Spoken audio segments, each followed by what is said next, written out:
స్తోత్రం. హల్లెలూయా. దేవునికి మహిమ కలుగును గాక. ప్రార్థించిన దైవజనులకు జాషువా గారికి హృదయపూర్వక వందనాలు తెలియజేస్తున్నాను. మరి ఈరోజు వర్తమానం అందించడానికి మన మధ్యకు వచ్చినటువంటి దైవజనుల అభిషేక్తులు ప్రేమ్ కుమార్ గారికి సంఘం తరపున హృదయపూర్వక వందనాలు తెలియజేస్తున్నాను. గుడివాడలో అలాగే సింగరాపల్లెలో దేవుని బలమైన హస్తాల్లో బలమైన పాత్రగా వాడబడుతున్నారు దైవజనులు. కాళ్ళేశాఖ గారు ఎంతమందికి తెలుసు? చేతులు ఎత్తొచ్చుగా. కాళ్ళేశాఖ గారి కుమార్తె గారి కుమారుడే ఆయన. ఎడగా చెప్పలు కొట్టుదు. దేవుని మనం మహిమపడతాం. దేవునికి స్తోత్రం. హల్లెలూయా. మరి ఫోన్ స్విచ్ ఆఫ్ పెట్టుకున్నారు కదా, లేదా సైలెంట్లోనే పెట్టుకోండి. దయచేసి అటు ఇటు తిరగమాకండి. పరిశుద్ధాత్మ దేవుని ఆటంకపరచొద్దు. మరి సమయాన్ని దైవజనులకు అప్పగిస్తుండగా గట్టిగా చప్పట్లు కొడుతూ మరొకసారి దేవుని మనం మహిమపడతాం.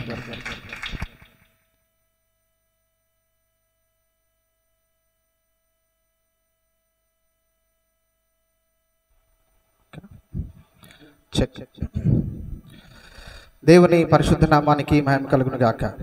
కొంచెం ఆమెన్ చెప్పండి. ఆమెన్. ప్రభువును రక్షకుడైన యేసుక్రీస్తు వారి ప్రశస్త నామంలో నన్ను ప్రేమతో ఆహ్వానించినటువంటి ప్రియ దైవజనులు, దేవుని తోటలో జత పని వారైనటువంటి దైవజనులు సురేష్ మాస్టర్ గారికి, అలాగే అమ్మగారికి నా ప్రత్యేక హృదయపూర్వక వందనాలు తెలియపరుస్తూ, అలాగే తల్లిగారు, మరి ఈరోజు మనందరం ఎంత క్షేమంగా ఆశీర్వాదకరంగా ఉన్నామంటే మరి పరిచర్యకైనా మనందరి ఆత్మీయ జీవితాలకు ఒక పునాది మరి తల్లిగారి యొక్క ప్రార్థనలు. అవును కదండి. మరి ఇప్పటి వరకు అమ్మకు దేవుడిచ్చిన చక్కని ఆరోగ్యాన్ని బట్టి, దీర్ఘాయుషుని బట్టి నేటి వరకు అనేక మంది కోసం ప్రార్థన చేసే ఒక తల్లిగా, దేవుని వద్దకు నడిపించే ఒక సాధనంగా ప్రభు ఆమెను వాడుకుంటున్న దాన్ని బట్టి ఒకసారి, అమ్మను బట్టి ఒకసారి స్తోత్రం చెబుదాం. హల్లెలూయా. వేదికను అలంకరించిన దైవజనులు, మరి వీరిని చూడడం నాకు చాలా సంతోషం. సేవకుల ప్రత్యేక వందనాలండి. ఈరోజు మీతో పాటు నేను కూడా ఈ ప్రశస్తమైన దేవుని సమయాన్ని కలిగి ఉన్నాను. ఈరోజు ఈ కార్యక్రమంలో పాల్గొన్న మీ అందరికీ దేవుని సేవకుడిగా నాకు హృదయపూర్వక శుభాలు తెలియపరుస్తూ, మీరున్న ఈ సమయం ఒక ఆశీర్వాదకరమైన సమయం.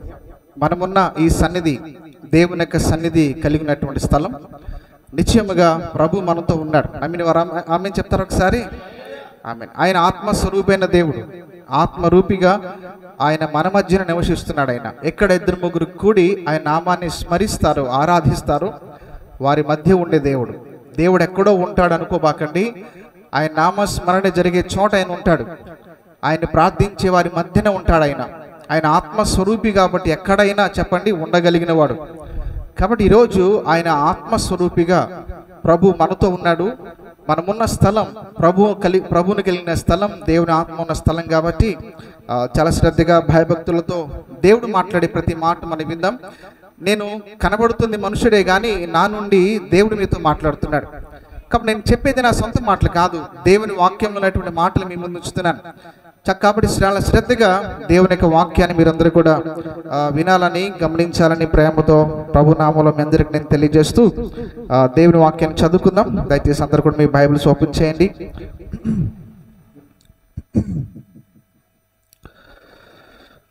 అపోస్తలుడైన పౌలు దెస్సలోనికి రాసినటువంటి పత్రిక, మొదటి పత్రిక 2-3 వచనాలు నేను చదువుతున్నాను. నాతో పాటు అందరూ కలిసి ఈ మాట చెప్తారా? అందరూ కూడా ఈ బైబిల్ ఓపెన్ చేసుకోరండి. దెస్సలోనికి రాసిన మొదటి పత్రిక, మొదటి అధ్యాయం 2-3 వచనాలు నేను వాక్యాన్ని చదువుతున్నాను. మీరు కూడా నాతో పాటు కలిసి ఈ మాటలు చెప్పవలసిందిగా కోరుతా ఉన్నాను. విశ్వాసంతో కూడిన మీ పనిని, ప్రేమతో కూడిన మీ ప్రయాసమును మన ప్రభు అయిన యేసుక్రీస్తు నందలి నిరీక్షణతో కూడిన మీ ఓర్పును మేము మన తండ్రి అయిన దేవుని ఎదుట మానక జ్ఞాపకము చేసుకొనుచు మా ప్రార్థనల యందు మీ విషయమై విజ్ఞాపనము చేయుచు మీ అందరి నిమిత్తము ఎల్లప్పుడూ దేవునికి కృతజ్ఞతాస్తుతులు చెల్లించుచున్నాము. ఆమెన్ చెప్పండి. చిన్న ప్రార్థన చేస్తాను. దయచేసి అందరూ తలలు వంచండి. ప్రేమగల తండ్రి, పవిత్రమైన మీ గొప్ప నామమునికే కృతజ్ఞతలు చెల్లిస్తూ ఈ సమయంలో మీరు మాతో మాట్లాడబోతున్నారు. అందుకే మీకు స్తోత్రాలు. మనుషుడు మాటలు మాకు ప్రయోజనం కాదు, కానీ మీరు మాట్లాడితేనే దీవించబడతాం, ఆశీర్వదించబడతాం.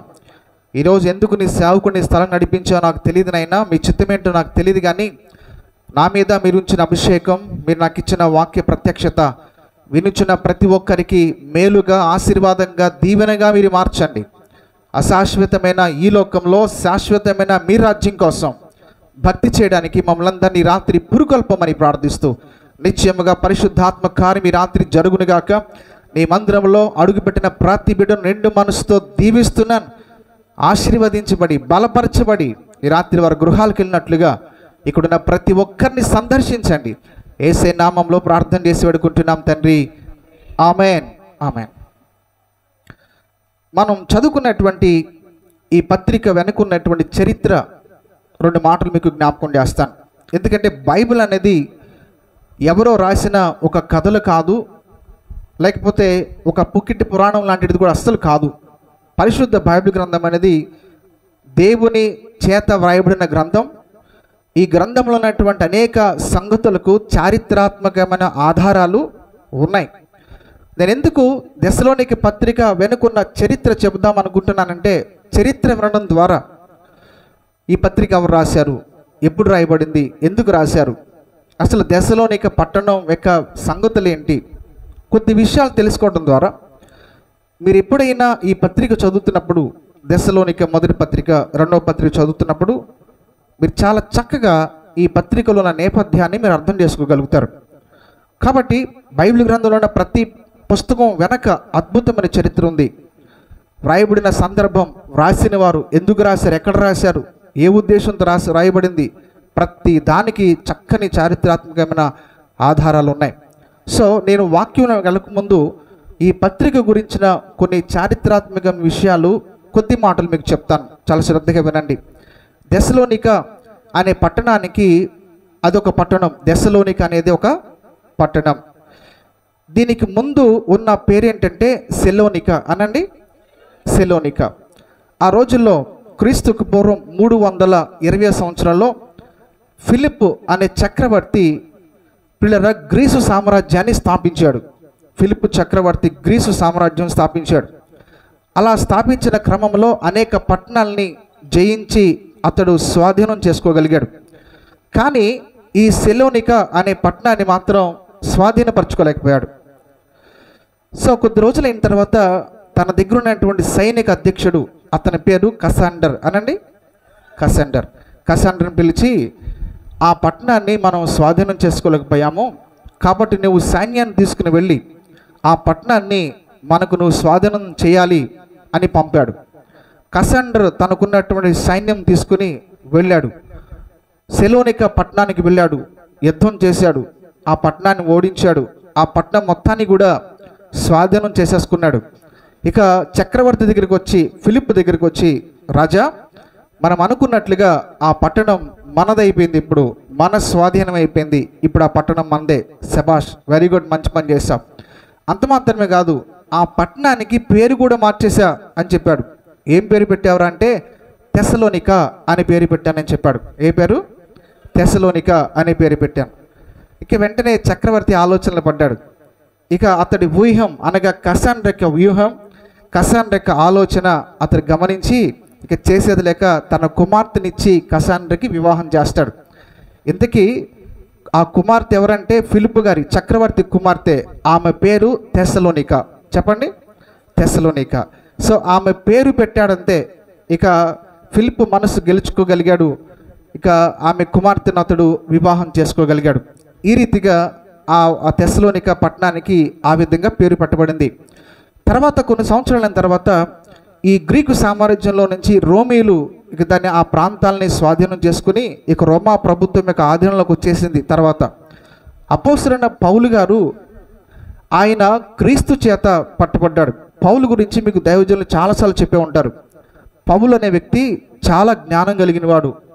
ఆయన ఫిలాసఫీ చదువుకున్నటువంటి వాడు, తత్వజ్ఞానం కలిగిన వాడు, బలవంతుడు, ఆవేశం కలిగిన వాడు, తాను నమ్మిన సిద్ధాంతం కోసం ఏదైనా చెప్పండి?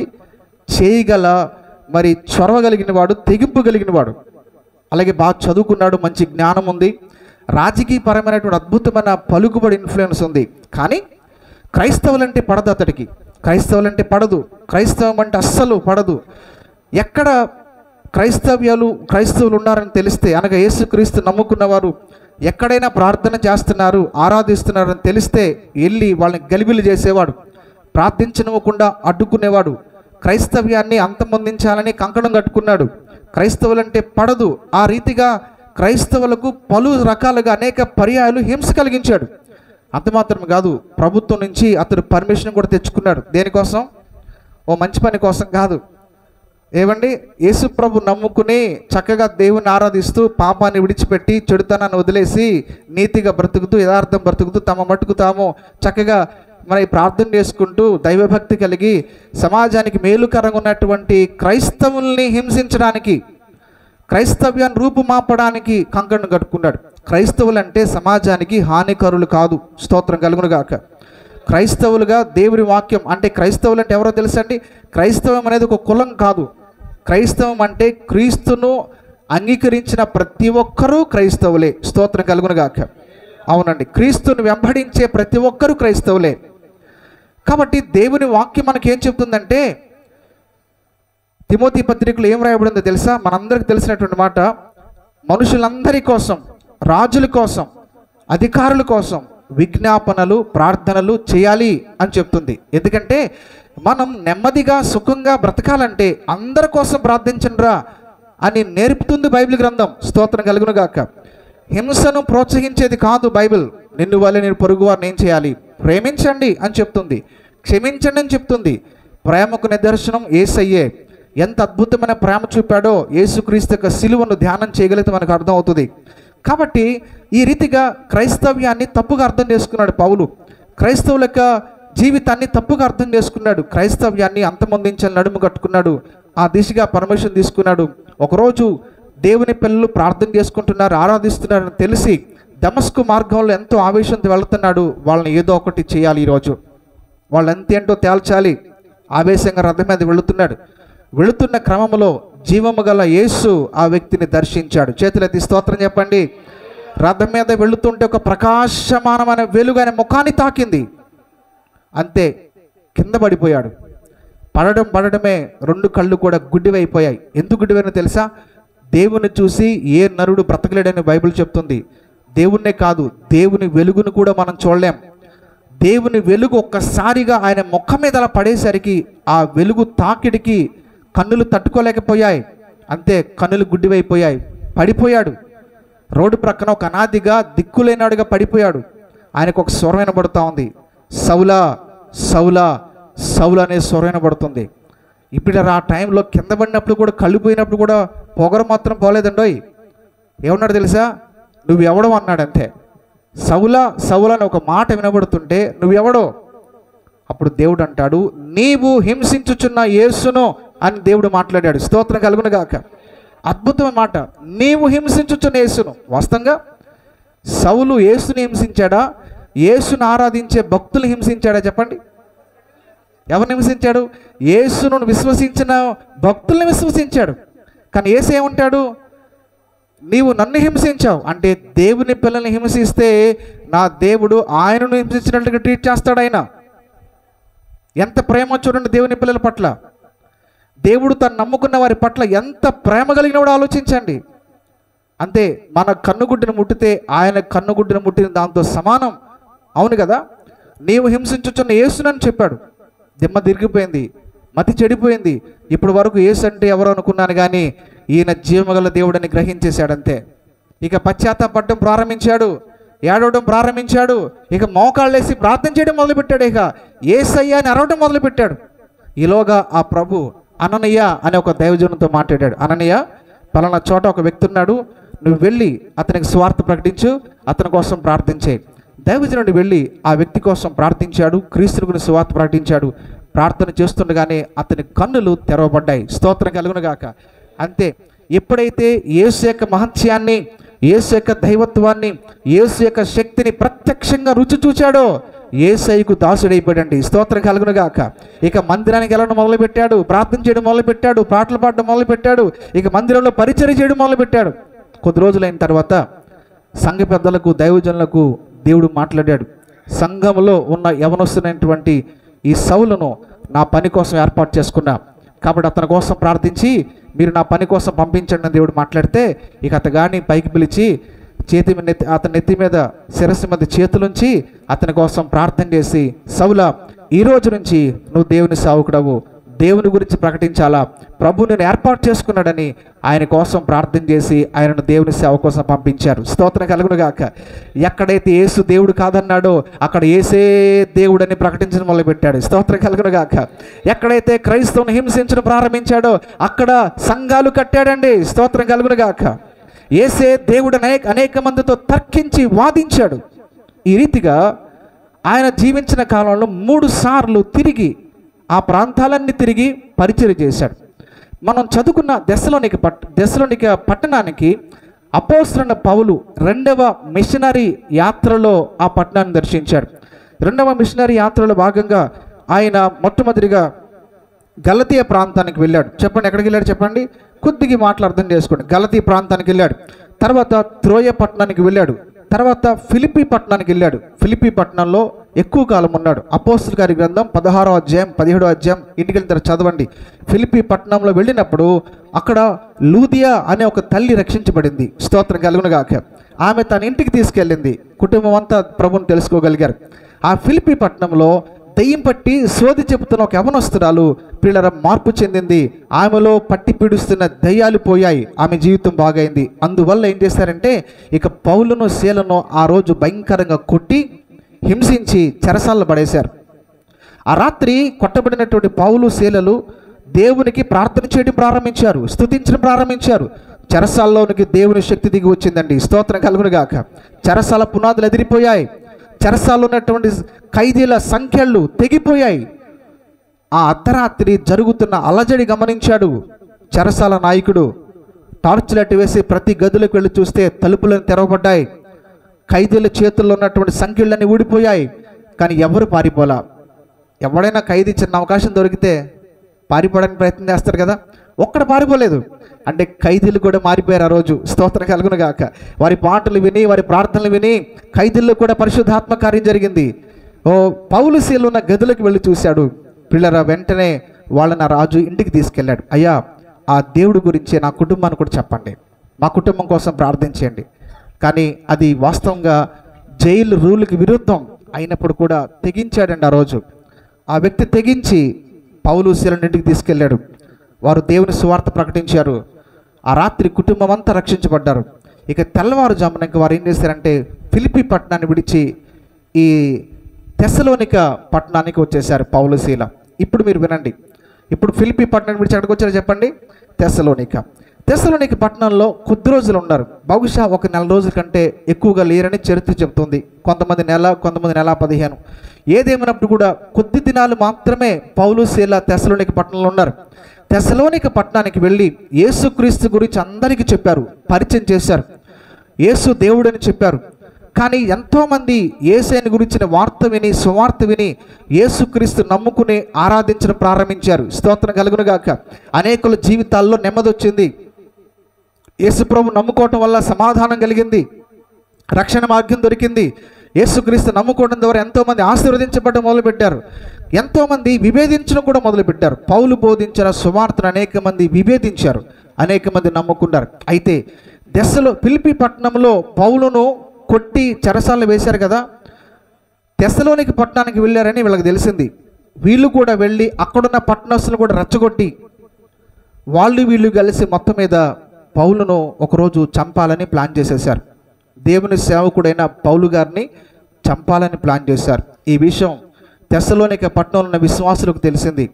అరే, వారు దైవజనుడిని చంపడానికి ప్లాన్ చేశారు, ఏమైనా సరే ఆయన మనం కాపాడాలని అర్ధరాత్రి వేళ పౌలు శీలను తెస్సలోనిక పట్టణాన్ని దాటించి ఎవరికి కంటబడకుండా చాలా రహస్యంగా, గోప్యంగా వారిద్దరిని కూడా తెస్సలోనిక పట్టణాన్ని దాటించి పంపేశారు.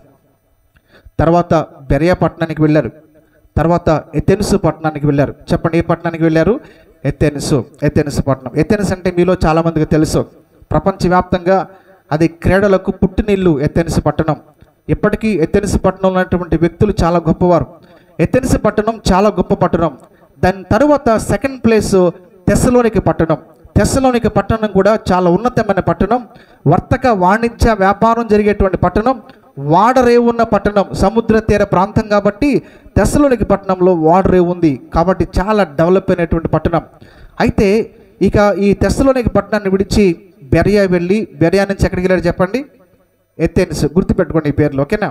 ఎథెన్స్ పట్టణానికి వెళ్ళి అక్కడ కూడా దేవుని సువార్త ప్రకటిస్తున్నాడు. కానీ ఆయన మనసు నెమ్మదిగా లేదు.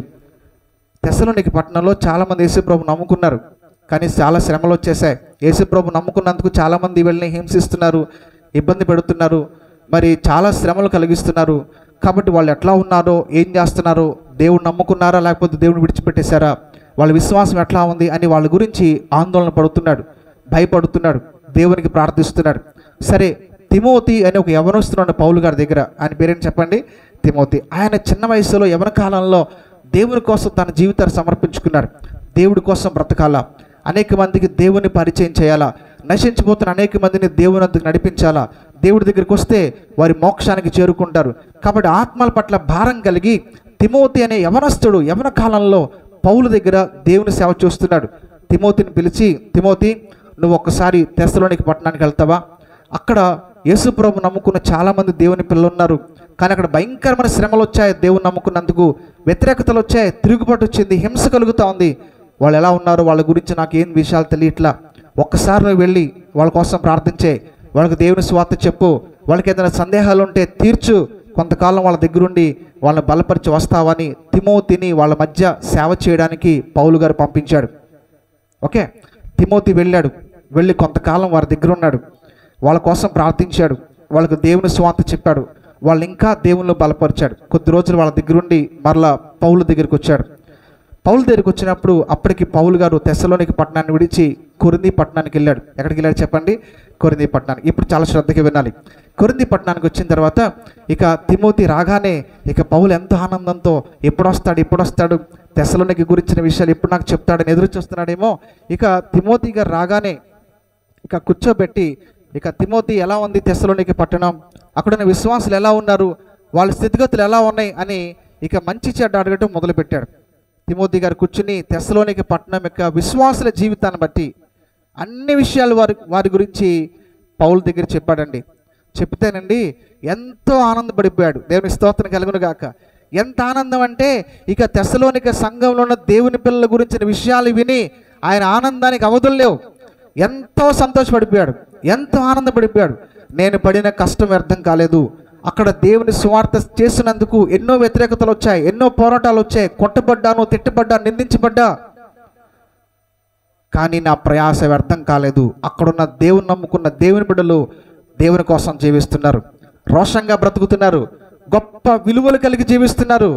దేవుని విడిచిపెట్టకుండా ఎలాంటి వ్యతిరేకతలు వచ్చినా వారు దేవుని కోసం బ్రతుకుతున్నారని తెలుసుకుని ఎంతో సంతోషపడి వాళ్ళ కోసం రాసిన పత్రిక ఇది, తెస్సలోనిక పత్రిక. వాళ్ళని గురించిన విషయాలు విని ఎంతో సంతోషపడుతూ వాళ్ళ కోసం రాశాడు. ఈ మొదటి పత్రికలో 5 అధ్యాయాలు ఉన్నాయి. ఎన్ని చెప్పండి? 5 అధ్యాయాలు. మొదటి 3 అధ్యాయాలేమో వాళ్ళ గురించి విని ఎంతో సంతోషపడి పిల్లరా వాళ్ళను అభినందించాడు, ప్రశంసించాడు. తర్వాత వాళ్ళని బట్టి దేవునికి ఎంతగానో కృతజ్ఞతాస్తుతులు చెల్లించిన విధానం మొదటి 3 అధ్యాయాల్లో రాయబడి ఉంటుంది. ఇక ఆఖరి 2 అధ్యాయాల్లో వాళ్ళు ఎలా బ్రతకాలి, దేవుని కోసం ఎంత నీతిగా బ్రతకాలి, ఎలాంటి పరిశుద్ధత కలిగి ఉండాలి, ఎందుకు భక్తి చేయాలి. మనం చేసే భక్తి లోకం కోసం కాదు, ఈ లోకం అశాశ్వతమైంది, ఏదో ఒక రోజు చనిపోతాం, మనకు ఒక నిరీక్షణ ఉంది, చనిపోయిన మనం దేవుని వద్దకు చేరాలి. స్తోత్రం కలుగును గాక. కాబట్టి యుగాయుగాలు ప్రభువుతో మనం ఉంటాం, అందుకే మనం ఈ భక్తి చేస్తున్నాం. మనం చేసే భక్తి ఈ లోకం కోసం కాదు, ఈ లోక సుఖం కోసం కాదు, ఈ లోకంలో మేడల మిద్దులు కట్టుకోవడం కోసం కాదు. అలా అని యేసుప్రభు నమ్ముకుంటే భౌతిక ఆశీర్వాదం ఉండదంటే ఆయన ఆశీర్వదిస్తాడు. స్తోత్రం కలుగును గాక. మొదట మన స్థితి కొద్దిగా ఉన్నను చెప్పాలి, తుదకు మహా అభివృద్ధిలోనికి యేసయ్య నడిపిస్తారండి. స్తోత్రం కలుగును గాక. ఆయన ఆశీర్వదించే దేవుడు. ఏ దేవుడు చెప్పండి ఆయన? కాకపోతే ఆశీర్వాదం కోసమే యేసు నమ్ముకోకూడదు. ఆయన స్వస్థపరిచే దేవుడు, కానీ స్వస్థత కోసం యేసు నమ్ముకోకూడదు. ఆయన మన పరిస్థితుల్ని మార్చగల సర్వశక్తి గల దేవుడు. కానీ భౌతికపరమైన పరిస్థితుల మార్పు కోసమే యేసు నమ్ముకోకూడదు. సో ఈ విషయాలన్నీ కూడా 3-4 అధ్యాయాల్లో వాళ్ళ కోసం రాసి ఎంతో బలపరిచి వాళ్లకు ఈ పత్రికను పంపించాడు. స్తోత్రం కలుగును గాక. కాబట్టి ఈరోజు ఆ పత్రికను మనం ధ్యానం చేస్తున్నాం. ఈరోజు ఆ సంఘాన్ని గురించిన సంగతులు మనం ధ్యానం చేస్తున్నాం.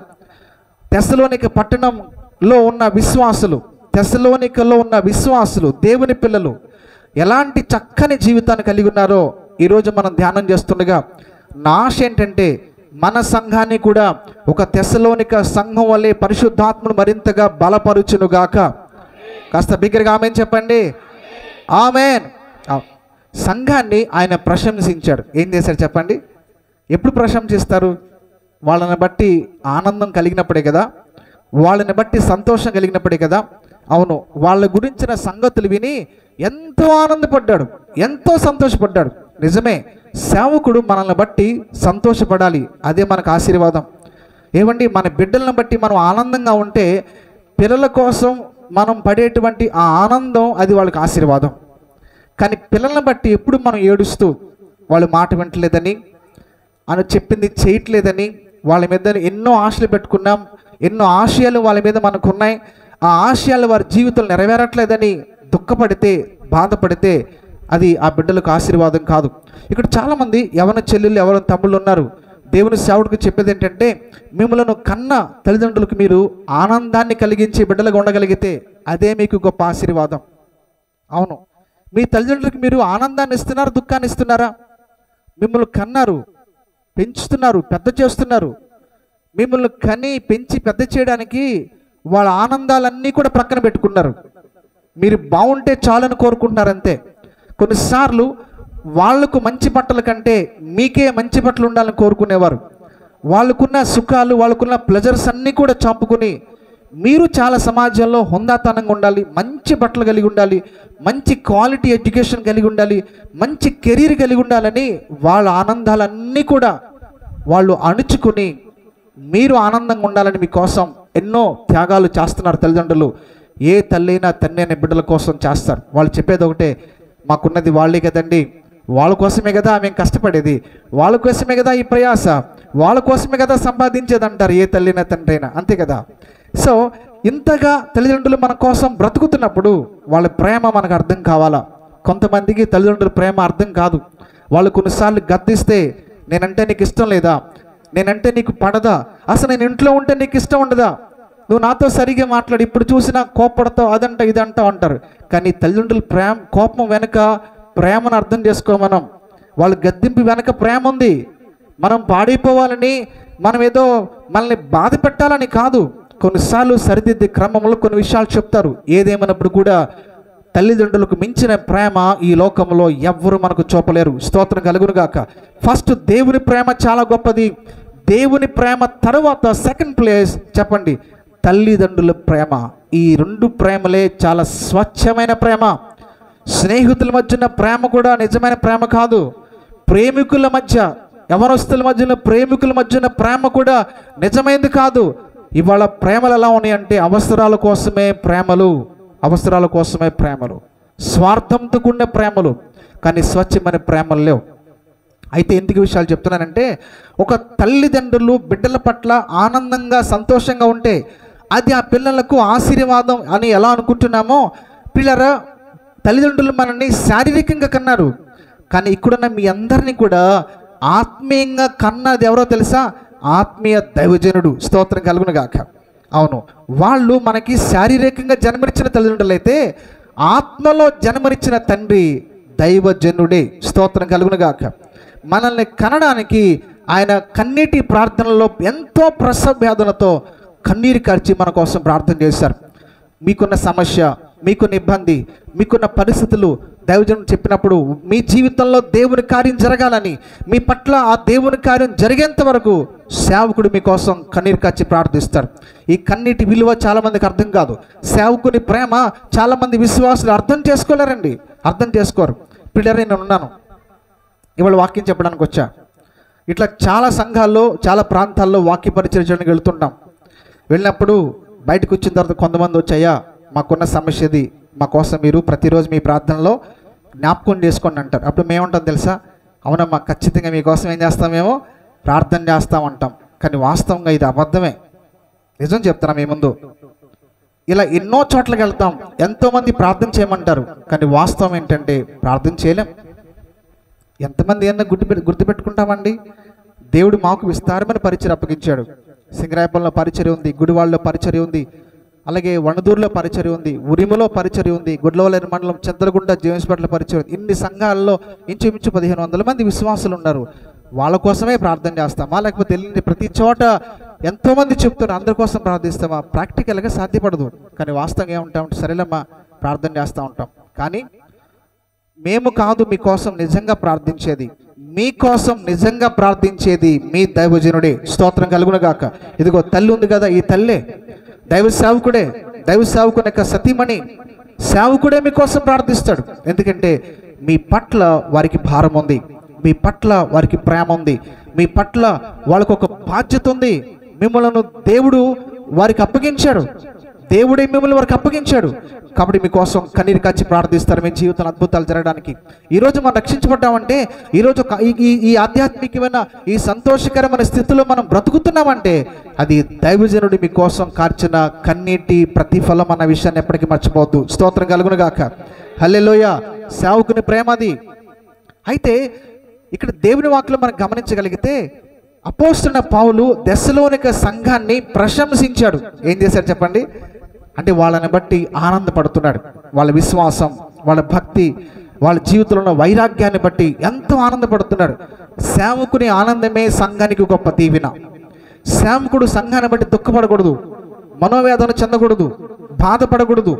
విశ్వాసిని బట్టి దైవజనుడు మనోవేదన చెందితే దైవజనుని యొక్క మనోవేదన ఆ విశ్వాసికి ఆశీర్వాదం కాదండి. బైబిలే చెప్తుంది ఆ విషయం. ఒకసారి చూడండి, హెబ్రీ పత్రిక, దయచేసి రండి, హెబ్రీలకు రాసినటువంటి పత్రిక 13వ అధ్యాయం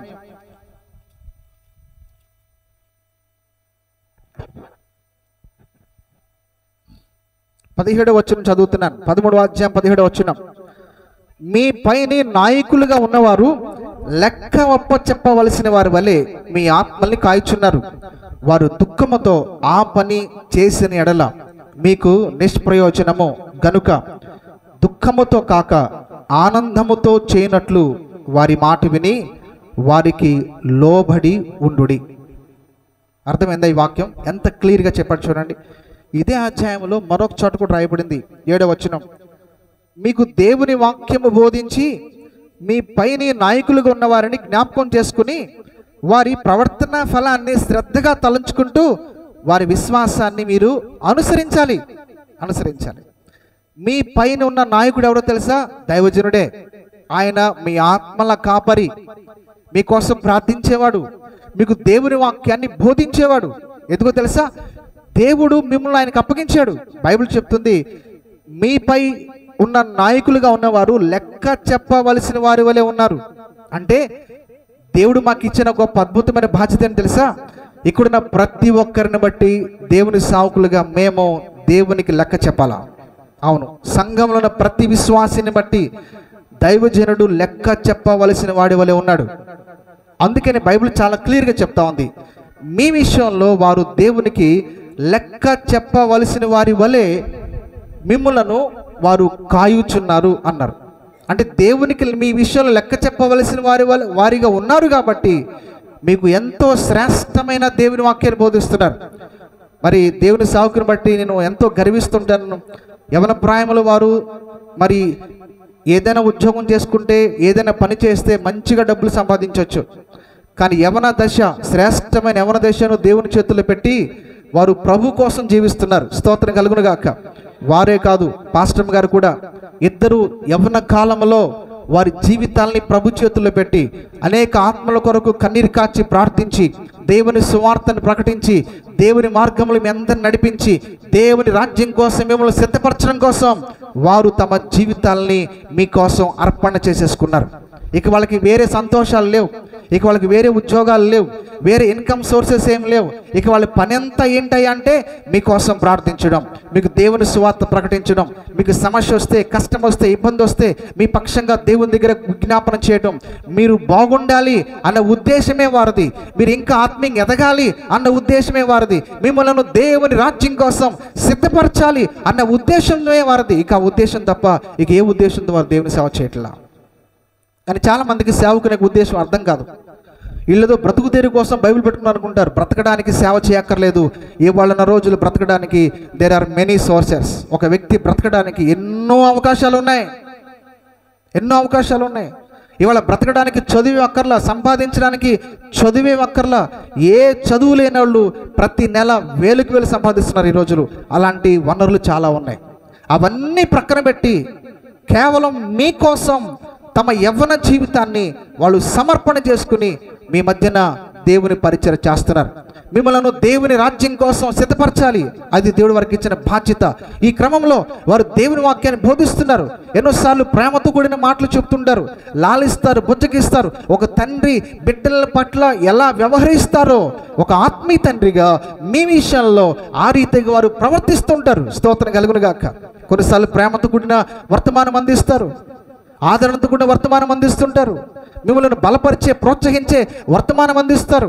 కొన్నిసార్లు గద్దింపుతో కూడిన వర్తమానం కూడా ఇస్తారు. అవన్నీ బాగా వింటారు, కానీ గద్దిస్తే మాత్రం ఏంట్రా ఈరోజు పాస్టర్ ఎట్లా చెప్పారు, వాళ్ళు మొత్తం నా మీద టార్గెట్ పెట్టినట్టున్నాడే అనుకుంటారు. చాలామందికి గద్దింపు అనేది ఇష్టం ఉండదు, గద్దింపుని అంగీకరించరు. కానీ బైబిల్ చెప్తుంది, నీతిమంతుని యొక్క గద్దింపు నాకు తైలాభిషేకం అని చెప్పాడు భక్తుడు. స్తోత్రం కలుగును గాక. అవును, ఎందుకు గద్దిస్తాడు? మనం బలపడాలనే. ఎందుకు కొన్నిసార్లు కోపడతాడు? మనం బలపడాలనే. మనల్ని గద్దించి మన మీద కోప్పడి మనల్ని బాధ పెట్టాలని కాదు, మనల్ని సరిదిద్దాలి, మన లోపాలు సరిదిద్దాలి, ఇంకా దేవునికి స్వరూపంలో రావాలి, ఇంకా దేవుని బిడ్డలుగా బ్రతకాలనే కొన్నిసార్లు బుద్ధి చెప్తారు. దేవుని వాక్యం ద్వారా గద్దిస్తారు. కొన్నిసార్లు వాక్యంలో కొన్నిసార్లు కోపడొచ్చు. అది మనకు ఆశీర్వాదమే కానీ మనల్ని బాధ పెట్టాలని కాదు. అందుకే బైబిల్ ఏం చెప్తుందంటే, మీ ఆత్మలను కాయొచ్చున్నారు కనుక వారు దుఃఖముతో ఆ పని చేస్తే మీకు నిష్ప్రయోజనం. దైవజనుడు మీ మధ్యన దుఃఖముతో, వేదనతో, అసంతృప్తితో సేవ చేయకూడదు. అది మీకు ఆశీర్వాదం కాదు. మీ మధ్య సేవ చేసే సేవకుడు మిమ్మల్ని బట్టి ఎంతో ఆనందపడుతూ సంతోషంగా ప్రభు పరిచయం చేయగలిగితే మీకెంతో అది క్షేమం, ఆశీర్వాదం. స్తోత్రం కలుగును గాక. అవును, సేవకుని మనసును గాయపరచకూడదు, సేవకునికి దుఃఖాన్ని కలిగించకూడదు. సేవకునికి ఆనందం ఏంటంటే మీరు మరింత విశ్వాసం ఎదగటమే దైవజనునికి ఆనందం. దానికి మించిన ఆనందం మాకు ఏం కావాలండి? మీరు ఇంకా దేవుని వాక్యం ఎదగడమే దైవజనునికి ఆనందం. ఇంకా మీరు పరిశుద్ధులుగా, విశ్వాసంలో బలవంతులుగా ఓ మంచి శ్రేష్టమైన జీవితాన్ని జీవించడమే దైవ సేవకుని యొక్క ఆనందం. అంతకు మించిన ఆనందం మాకేముండదు. ఇంకా మీరు అంతకంతకు అభివృద్ధి చెందాలి, అది ఆనందం. మీ అభివృద్ధిని చూసి, మీ ఆశీర్వాదాలను చూసి మొట్టమొదటిగా సంతోషించేది ఎవరో తెలుసా? సేవకుడే. మిగిలిన వాళ్ళందరూ కూడా అసూయపడతారు అంతే. మీరు ఇంకా క్షేమాభివృద్ధి కలగాలని కోరుకున్నది సేవకుడే. మీకు ఏదైనా కష్టం వస్తే, ఇబ్బంది వస్తే మీ కష్టం తన కష్టంగా భావించి మీ కొరకు ఏడ్చి ప్రార్థించేది దైవజనుడే. స్తోత్రం కలుగును గాక. మీ ఇంట్లో ఏదైనా శుభకార్యాలు జరిగితే తమ ఇంట్లో శుభకార్యం జరిగినట్లుగా భావించి ఎంతో ఆనందంతో ఆ కార్యక్రమాలు జరిగించేది దైవజనుడే. దైవజనుడు అంటే మన క్షేమాన్ని కోరేవాడు, దైవజనుడు అంటే మన అభివృద్ధిని కోరేవాడు, దైవజనుడు మన ఆనందాన్ని కోరుకునేవాడు, దైవజనుడు మనకు ఆశీర్వాదాన్ని కోరేవాడు. కానీ చాలామందికి ఈ రోజుల్లో దేవుని సేవకునికి ప్రేమ అర్థం కాదండి. దేవుని సేవకునికి విలువ చాలామందికి అర్థం కాక పలు విధాలుగా మాట్లాడుతుంటారు, పలు విధాలుగా నిందిస్తుంటారు, పలు విధాలుగా బాధకు గురి చేస్తారు. అది సంఘానికి, వ్యక్తికి ఏమాత్రం కూడా ఆశీర్వాదం కాదు అన్న సంగతి వాక్యమే మనకు బోధిస్తూ ఉంది. వారు దుఃఖముతో ఆ పని చేయకుండా, చెప్పండి, ఆనందముతో వారు ఆ పరిచర్య చేయనట్లుగా దేవుని వాక్యం చెప్తుందంటే వారి మాట విని వారికి లోబడండి అని వాక్యం చెప్తా ఉంది. కాబట్టి ప్రతి ఒక్కరూ మనం దేవునికిని, దేవుని సేవకునికి మనం ఏం చేయాలి చెప్పండి? లోబడాలా? దేవుని మాట వినాలి, దైవ సేవకునికి మాట వినాలి. అప్పుడే సంఘము క్షేమాభివృద్ధి చెందుద్ది. సరే, ఇప్పుడు అసలైన అంశంలోకి వస్తున్నాను. దశలోనిక సంఘం అలాంటి అద్భుతమైన సాక్ష్యము ఆ సంఘం కలిగి ఉంది. ఆ సంఘాన్ని బట్టి ఆయన సంతోషపడడానికి, ఆనందించడానికి కారణం ఏంటంటే పిల్లరా, ఆ సంఘము కలిగి ఉన్నటువంటి సాక్ష్యం. 4 విషయాలు చెప్తాను. సంఘము, దశలోనిక సంఘం ప్రశంసించబడిన సంఘం. చెప్పండి, ఎవరు ప్రశంసించారు? అవును, ఆ సంఘంలో పరిచయం చేసిన సేవకుడు ఆ సంఘాన్ని ప్రశంసించాడు. దైవజనుడు ఎలా ఉండాలంటే మనల్ని బట్టి ఎక్కడికి వెళ్ళినా సగర్వంగా చెప్పుకున్నట్టు ఉండాలా. స్తోత్రం కలుగును గాక. మన సంఘాన్ని బట్టి, సంఘంలో ఉన్న పరిస్థితులను బట్టి ఎక్కడికి వెళ్ళినా సేవకుడు సగర్వంగా చెప్పుకున్నట్టు ఉండాలా. దశలోనిక సంఘం ప్రశంసించబడిన సంఘం. ఈరోజు నా మెసేజ్ టాపిక్ టైటిల్ ఇదే, ప్రశంసించబడిన దేవుని సంఘం, దశలోనిక సంఘం. ఈరోజు మనం కూడా ప్రశంసించబడ్డ సంఘముగా మనం బలపరచబడాలా. స్తోత్రం కలుగును గాక. సేవకుడు ఆ సంఘాన్ని బట్టి ఆనందపడడానికి, ఆ సంఘాన్ని ఆ సేవకుడు ప్రశంసించడానికి ఏంటి కారణమో తెలుసా? 4 ముఖ్యమైన కారణాలు ఇదే మొదటి అధ్యాయంలో మనం చూడగలుగుతాం. కాబట్టి కాసేపు దేవుని వాక్యం మీద మీ దృష్టి ఉంచి వాక్యాన్ని చాలా శ్రద్ధగా వినాల్సిన కోరుతున్నాను. ఇప్పటి వరకు నేను చెప్పింది ఉపోద్ఘాతమే, అసలైన టాపిక్లోకి వెళుతున్నాం. ఇప్పుడు ప్రశంసించబడ్డానికి కారణం ఏంటి, ఆ సంఘం, ఆ విశ్వాసులు ప్రశంసించబడ్డానికి కారణం ఏంటో 4 విషయాలు దేవుని వాక్యం మనం చూడగలుగుతాం. ఒకటి, ఆ సంఘము కలిగి ఉన్న సాక్ష్యము. చెప్పండి, ఆ సంఘము లేదా ఆ విశ్వాసులు కలిగి ఉన్న సాక్ష్యం. రెండవదిగా, ఆ సంఘము కలిగి ఉన్న సామర్థ్యం. అనండి, వెరీ గుడ్, బాగా చెప్పారు. మూడవదిగా, ఆ సంఘము కలిగి ఉన్న మాదిరి. అనండి. ఇక లాస్ట్ అండ్ ఫైనల్గా, ఆ సంఘము కలిగి ఉన్న గుర్తింపు. చెప్పండి, చాలా చక్కగా ఉన్నారు. ఇప్పుడు 4 విషయాలు చెప్పండి. ప్రశంసించబడ్డానికి 4 కారణాలు అని చెప్పుకున్నాం. ఏంటి ఆ 4 కారణాలు? ఒకటి, ఆ సంఘము కలిగి ఉన్న సాక్ష్యము. Very good. నెంబర్ 2, ఆ సంఘము కలిగి ఉన్న సామర్థ్యం, ఎబిలిటీ, క్యాపబిలిటీ. నెంబర్ 3, ఆ సంఘము కలిగి ఉన్న మాదిరి. నెంబర్ 4, ఆ సంఘము కలిగి ఉన్న గుర్తింపు. మరలా చెప్పండి. ఇప్పుడు ప్రశంసించబడ్డానికి ఏంటి కారణం? ఆ సంఘము కలిగి ఉన్న సాక్ష్యం. నెంబర్ 2, ఆ సంఘము కలిగి ఉన్న సామర్థ్యము. నెంబర్ 3, ఆ సంఘము కలిగి ఉన్న మాదిరికరమైన జీవితం. నెంబర్ 4, ఆ సంఘము కలిగి ఉన్న గుర్తింపు. చాలా బాగా చెప్పారు. ఒకసారి చప్పట్లు కూడా దేవునికి స్తోత్రం చెల్లిద్దాం. ఒకసారి ఇంకా కొంచెం గట్టిగా చెప్పండి, హల్లెలూయా, హల్లెలూయా. ఇలాంటి అద్భుతమైన లక్షణాలు వారిలో చూసి వారిని బట్టి ఎంతో ఆనందంతో పొంగిపోయాడు ఆయన. వాళ్ళని అభినందించాడు, ప్రశంసించాడు. వాళ్ళ గురించి దేవునికి కృతజ్ఞతాస్తుతులు చెల్లిస్తూ ఈ పత్రిక వాళ్ళ కోసం రాశాడనమాట. ఇప్పుడు ఆ విషయాలు మనం ధ్యానం చేద్దాం ఒక్కొక్కటిగా. సంఘము కలిగి ఉన్న సాక్ష్యం. దశలోనిక సంఘం ఎలాంటి సాక్ష్యం కలిగి ఉందో తెలుసా? దేవుని కోసం అద్భుతమైన సాక్ష్యం కలిగి ఉంది. మనం చదువుకున్నామే 2-3 వచనాలు. ఆ వచనాల్లో ఆ మాటలు ఉంటాయి. చూడండి ఒకసారి. 2-3 వచనాలు ఏం రాయబడింది? 1, నెంబర్ 1, విశ్వాసంతో కూడిన మీ పని. నెంబర్ 2, ప్రేమతో కూడిన మీ ప్రయాస. నెంబర్ 3, నిరీక్షణతో కూడిన మీ ఓర్పు. Very good. ఆ సంఘానికి ఉన్న సాక్ష్యం ఇదేనంటండి. మళ్ళీ చెప్పండి ఆ 3 మాటలు. 1, విశ్వాసంతో కూడిన మీ పని. నెంబర్ 2, ప్రేమతో కూడిన మీ ప్రయాస. నెంబర్ 3, నిరీక్షణతో కూడిన మీ ఓర్పు. 3 మాటలు షార్ట్ కట్లో చెప్పాలంటే వాళ్ళు కలిగి ఉన్న సాక్ష్యం ఏంటంటే వాళ్ళు దేవునిలో గొప్ప విశ్వాసాన్ని కలిగి ఉన్నారంట. ఎవరిలో చెప్పండి? దేవుని యందు గొప్ప విశ్వాసం. ఇంకా దేవుని యందు వారు ప్రేమ కలిగినారు, ప్రేమ కలిగిన సంఘం అంట. నెంబర్ 3, ఓర్పు కలిగినటువంటి వాళ్ళంట. ఇది వాళ్ళకున్న సాక్ష్యం, ఇది వాళ్ళకున్న సాక్ష్యం. అందుకే బైబిల్ కూడా ఏం చెప్తుంది తెలుసా? సంఘం అంటే ఏంటో తెలుసా అండి? సంఘం అంటే విశ్వాసానికి ఒక చిహ్నంగా నిలబడాలి సంఘం. స్తోత్రం కలుగును గాక. విశ్వాసానికి ఒక చిహ్నంగా మారాలి సంఘం. సంఘం అంటే ప్రేమకు ఒక నిలయంగా మారిపోవాలి, ప్రేమకు నిలయాలుగా ఉండాలి సంఘం, దేవుని సంఘం. మూడవదిగా, సంఘం అంటే ఓర్పుకు ఒక నిదర్శనంగా ఉండిపోవాలి. సంఘం అంటే మనమే. సంఘం అంటే ఏదో అనుకోబాకండి. మనం ఎలా ఉండాలో తెలుసా? విశ్వాసానికి మనం చెప్పండి ఒక చిహ్నంగా, మనమే విశ్వాసానికి ఒక గుర్తింపుగా. అలా బైబిల్లో ఎంతమంది అలా ముద్రించబడిపోయారు? చెప్పండి, ఒక వ్యక్తి పేరు చెప్పండి. బైబిల్లో విశ్వాసానికి ఒక చిహ్నంగా మిగిలిపోయిన ఒక వ్యక్తి ఎవరైనా గుర్తుకొస్తున్నారా మీకు? వెరీ గుడ్, భలే చెప్పారండి. అబ్రహాం. స్తోత్రం కలుగును గాక. అవును, విశ్వాసమునకు ఒక చిహ్నంగా, గుర్తింపుగా అబ్రహాం గారికి జీవితం కనబడిపోతా ఉంది. అవును, సంఘం అంటే అనగా మనం విశ్వాసానికి ఒక చిహ్నంగా నిలబడిపోవాలి, ప్రేమకు ఒక నిలయంగా మనం మారాలి, ఓర్పుకు నిదర్శనం. ఎవరైనా అరే ఓర్పుగా ఎలా బ్రతకాలరా అంటే అది కూడా అన్నం చూసి నేర్చుకోండి అని చెప్పాలి. స్తోత్రం కలుగును గాక. అరే ఓర్పుగా ఎలా బ్రతకాలంటే అక్కను చూసి నేర్చుకోండి. ఎంత ఓర్పు ఉందో దేవుల్లో. ఇవాళ ఓర్పు ఎక్కడ ఉందండి? ఈ ఫాస్ట్ యుగంలో ఎవరిని కాసేపు వెయిటింగ్ ఎవరు ఉండగలుగుతున్నారండి? ఒక 5 నిమిషాల్లో వెయిటింగ్ ఉండగలుగుతున్నారా? ఎవరు కూడా వెయిటింగ్ ఉండలేకపోతున్నారు. ప్రతిది కూడా చక అనుకున్నది అయిపోవాలంతే. ఎక్కడ కూడా వెయిటింగ్ అనేది లేదు. ఇవాళ ఓర్పు అనేది మనుషుల్లో నశించిపోయింది. కానీ ఆ సంఘంలో అద్భుతమైన సాక్ష్యం ఏంటంటే విశ్వాసం, తర్వాత ప్రేమ, తర్వాత నిరీక్షణ. ఓర్పుతో నిరీక్షణతో ఉన్నటువంటి ఓర్పు. బైబిల్ కూడా కొరింథీయులకు రాసిన మొదటి పత్రిక, అపోస్తలుడైన పౌలు కొరింథీయులకు రాసినటువంటి మొదటి పత్రిక 13వ అధ్యాయం 13వ వచనంలో ఏం చెప్పారంటే 13వ అధ్యాయం 13వ వచనంలో విశ్వాసము, ప్రేమ, నిరీక్షణ ఈ 3 నిలుచును అని చెప్పాడు. స్తోత్రం కలుగును గాక. చెప్పండి, ఏ 3 నిలుస్తాయి అంటమ్మా? విశ్వాసము, ప్రేమ, నిరీక్షణ ఈ 3 నిలుస్తాయి. అంటే నిలిచేవి ఆ సంఘం కలిగి ఉంది. స్తోత్రం కలుగును గాక. అవును, నిలిచేవి.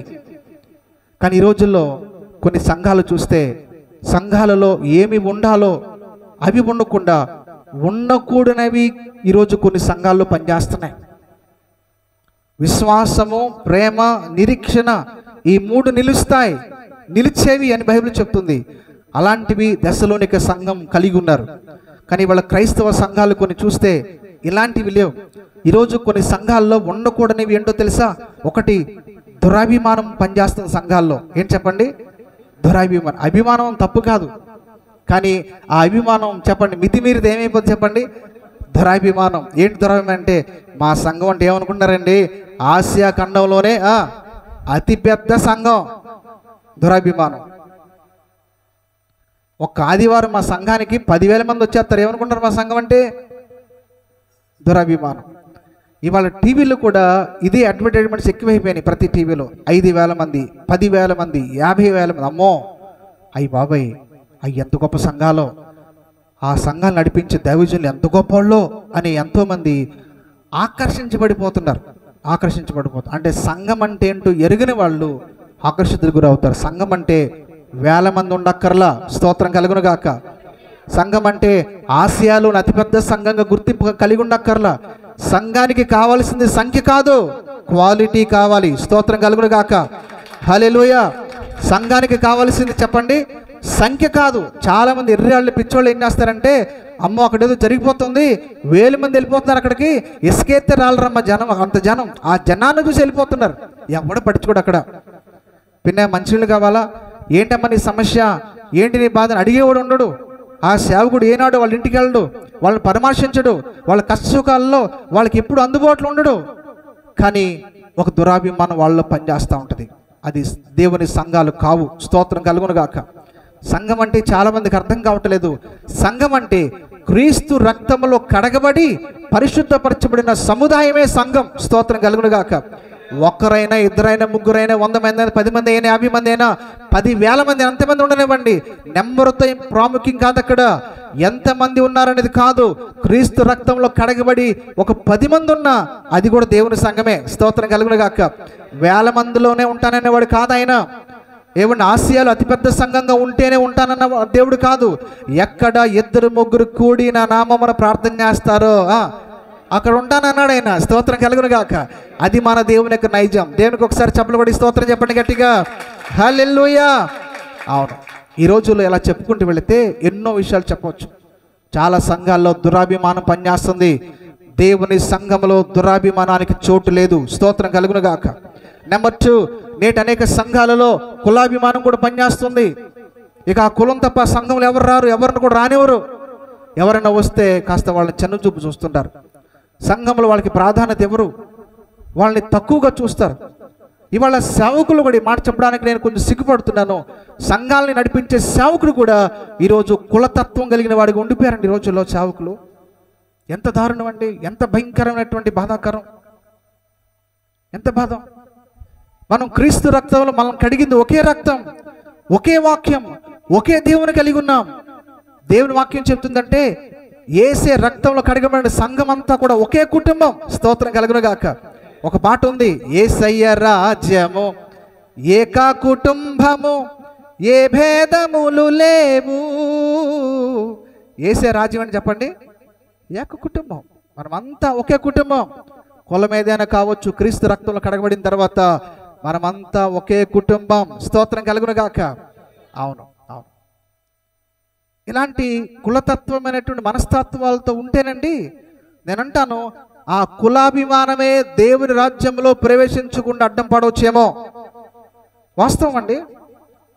ఆ కులాభిమానమే దేవుని రాజ్యంలో అన్ని విషయాల్లో బాగున్నాం. ఒకడు వస్తాడు కదా, నిత్య జీవానికి వెళ్ళాలి ప్రభు, నన్ను ఏం చేయమంటావు? ఏం చేయాలో చెప్పాడు. ఇవన్నీ చేస్తున్నాను ప్రభు చిన్నప్పటి నుంచి అన్నాడు. అయితే ఒకటి తక్కువ ఉందిరా నీకు అన్నాడు. ఏంటంటే నీ ఆస్తి అమ్మేసి బేదలకు ఇచ్చామన్నాడు. అంతే. అంటే ఆస్తి మీద మమకారం, డబ్బు మీద ప్రేమ, మమకారం, అదొక్కటే చంపుకోలేకపోయాడు. అదొక్కటే దేవుని రాజ్యానికి వెళ్ళడానికి అడ్డుగా అయిపోయింది వాడి జీవితంలో. ఇవాళ మన జీవితంలో ఇంకేమున్నాయి అడ్డులు? దురాభిమానం దేవుని రాజ్యంలో ప్రవేశించడానికి అడ్డు కాకూడదు. కులాభిమానం దేవుని రాజ్యంలో ప్రవేశించడానికి అడ్డు కాకూడదు. కొన్ని సంఘాల్లో రాజకీయ అభిమానం కొన్ని సంఘాల్లో పనిచేస్తూ ఉందండి. రాజకీయం అనేది వ్యక్తిగతం. ఏం చెప్పండి? వ్యక్తిగతం. సంఘంలో అనేకమైన పార్టీల అభిమానులు, పార్టీల కార్యకర్తలు ఉంటారు దేవుని సంఘంలో. అది వాస్తవం. మా సంఘంలో కూడా టీడీపీ వాళ్ళు ఉన్నారు. అంటే పార్టీ పేర్లు ప్రస్తావించాలంటే జనసేన పార్టీ నాయకులు ఉన్నారు, మా సంఘంలో వైసీపీ నాయకులు ఉన్నారు. కాబట్టి అనేకమైన సంఘాలు ఉంటారు, పార్టీ అభిమానం కలిగి ఉంటారు. కానీ నేనేమంటానంటే రాజకీయం అనేది సంఘంలో తీసుకురాకూడదు. స్తోత్రం కలుగును గాక. సమాజంలో ఎంత గొప్ప పార్టీ నాయకుడు అయినప్పుడు కూడా ఆ పార్టీ అభిమానం సంఘంలో చూపించకూడదు. స్తోత్రం కలుగును గాక. అది వాస్తవం. ఈ మాట కొంచెం బాధ అనిపిస్తుందని క్షమించండి. దేవుని వాక్యం చెప్తున్నాను నేను. ఎందుకంటే చాలా సంఘాల్లో ఈ రాజకీయ అభిమానం వల్ల గలిబిలి కలిగి సంఘంలో అప్పటి వరకు ఉన్నటువంటి ఐక్యత, అన్యోన్యత పాడైపోయింది. కాబట్టి ఏ అభిమానమైన సంఘం బయటనే కానీ చెప్పండి, సంఘం లోపల దురాభిమానం కానీ, అభిమానం కానీ, రాజకీయ అభిమానం కానీ సంఘంలో చూపకూడదు. స్తోత్రం కలుగును గాక. అలాగూ చూపి సంఘములో గలిబిలులు, అసమాధానానికి కారకులైతే వాళ్ళు దేవుని ఉగ్రతకు పాత్రలు అవుతారు. దేవుని సంఘాన్ని గలిబిలి కలిగించి దేవుని సంఘముల అసమాధానానికి కారకులై ఎవ్వరు వర్ధిల్లలేరు. అంతేనండి. దేవుని సంఘం ఆయన ప్రశస్త రక్తంతో కడగబడిన సంఘం. దేవుని సంఘం ఆయన సొత్తు. స్తోత్రం కలుగును గాక. అవును. అందుకే ఈ విషయాలు మీకు జ్ఞాపకం చేస్తున్నాను. ఆ దశలోనిక సంఘం ఎంత అద్భుతమైనటువంటి సాక్ష్యం కలిగి ఉందో మనం గమనించగలిగితే ఆ సంఘం ప్రేమ, నిరీక్షణ, ఓర్పు కలిగిన సంఘం. ఈ మాటను మనం వివరించాలంటే దేవుని బిడ్డరా, విశ్వాసం దేవుని పిల్లలకు అవసరం. మన జీవితం, ఈ క్రైస్తవ జీవితం ఈ దేని మీద ఆధారపడిందో తెలుసండి? విశ్వాసం మీదనే ఆధారపడింది. చెప్పండి మాట. విశ్వాసం మీద ఆధారపడింది. దేవుని అద్భుతాలు దేని ద్వారా చూడగలుగుతామో తెలుసా? విశ్వాసము ద్వారానే చూడగలుగుతాం. స్తోత్రం కలుగును గాక. అందుకనే దేవుని కలిగిన మనందరం కూడా దేవుని పట్ల చంచలమైన విశ్వాసం కలిగి ఉండాలండి. విశ్వాసంలో బలహీనలు కాకూడదు. విశ్వాసంలో వెనకబడకూడదు. దేవుని విషయంలో దేవుని బలం, దేవుని శక్తిని, దేవుని కార్యాలని ఎక్కడా కూడా మనం సంశయించకూడదు, అనుమానించకూడదు.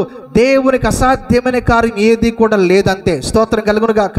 నమ్మగలిగితే, విశ్వసించగలిగితే అద్భుతాలు మన జీవితంలో చూడగలుగుతాం. చాలామంది దేవుని పిల్లల్లో దేవుని కార్యాలు జరగలేకపోవడానికి కారణం ఏంటంటే దేవుని మీద కంటే డాక్టర్ మీద ఎక్కువ విశ్వాసం ఉంటుంది వాళ్ళకి. దేవుడి మీద కంటే లాయర్ మీద ఎక్కువ విశ్వాసం ఉంటుంది. దేవుని మీద కంటే తాము నమ్ముకున్న మనుషుల మీద ఎక్కువ విశ్వాసం ఉంటుంది. మనిషి మీద విశ్వాసం ఉంచడం, మనిషి మీద నమ్మకం ఉంచడం తప్పు అని చెప్పట్లేదు. కానీ మనం నమ్మదగిన వాడు ఆయనే. స్తోత్రం కలుగును గాక. ఆయన యందు విశ్వాసం ఉంచువాడు ఎన్నడూ, చెప్పాలి నెక్స్ట్ కదల్చబడడు అని బైబిల్ చెప్తుంది. ఆయన యందు విశ్వాసం ఉంచువాడు ఎన్నడూ సిగ్గుపడడని దేవుని వాక్యం సెలవిస్తూ ఉంది. స్తోత్రం కలుగును గాక. అవునండి. దేవుని యందు అచంచలమైన విశ్వాసాన్ని మన జీవితంలో డెవలప్ చేసుకోగలగాలి. మనం పరిశుద్ధ లేఖనాలు చూస్తే ఎంతోమంది భక్తులు విశ్వాసం ద్వారా అద్భుతాలు చూశారు. అబ్రహాం తన జీవితంలో కూడా విశ్వాసం ద్వారా దేవుని కార్యాలు చూడగలిగాడు. ఇంటికి వెళ్ళిన తర్వాత హెబ్రీ పత్రిక 11వ అధ్యాయం అంతా చదవండి. హెబ్రీ పత్రిక 11వ అధ్యాయం అంతటిలో విశ్వాస వీరుల గురించి మనం చూస్తాం. ఎంతోమంది భక్తుల జీవితాలు 11వ అధ్యాయంలో రాయబడ్డాయి. వాళ్ళ జీవితాల్లో అద్భుతమైన దేవుని కార్యాలు అనుభవించడానికి ఒకటే వాళ్ళు దేవుని మీద గొప్ప విశ్వాసాన్ని కలిగి ఉన్నారంతే. స్తోత్రం కలుగును గాక. ఆ విశ్వాసమే వారి జీవితంలో అద్భుతాలు జరిగించింది. విశ్వాసమే వాళ్ళకు ధైర్యం ఇచ్చింది. విశ్వాసమే వాళ్ళకు రోషాన్ని ఇచ్చింది. షడ్రక్, మేషక్, అబేద్నెగోలు పిల్లరా అగ్నికి భయపడలా, రాజాగ్నికి భయపడలా. ధైర్యంగా వాళ్ళు చెప్పారు, రాజా నువ్వు మమ్మల్ని యజ్ఞులు పడేసాయి, మేము సేవించుచున్న దేవుడు ఈ మండుచున్న వేడిమి గల అగ్నిలో నుంచి మమ్మల్ని తప్పించి రక్షించడానికి సమర్థుడని చెప్పారంతే. స్తోత్రం కలుగును గాక. ఒకవేళ ఆయన తప్పించి రక్షించకపోతే చెప్పండి, చావనైనా చేస్తాం కానీ ఈ పాడు పని మాత్రమేమో చేయము. స్తోత్రం కలుగును గాక. ఏంటంటే అంత దమ్ముగా ఎలా చెప్పగలిగారండి వాళ్ళు? వాళ్ళల్లో దేవుని మీద ఉన్న విశ్వాసం అంత గొప్పది.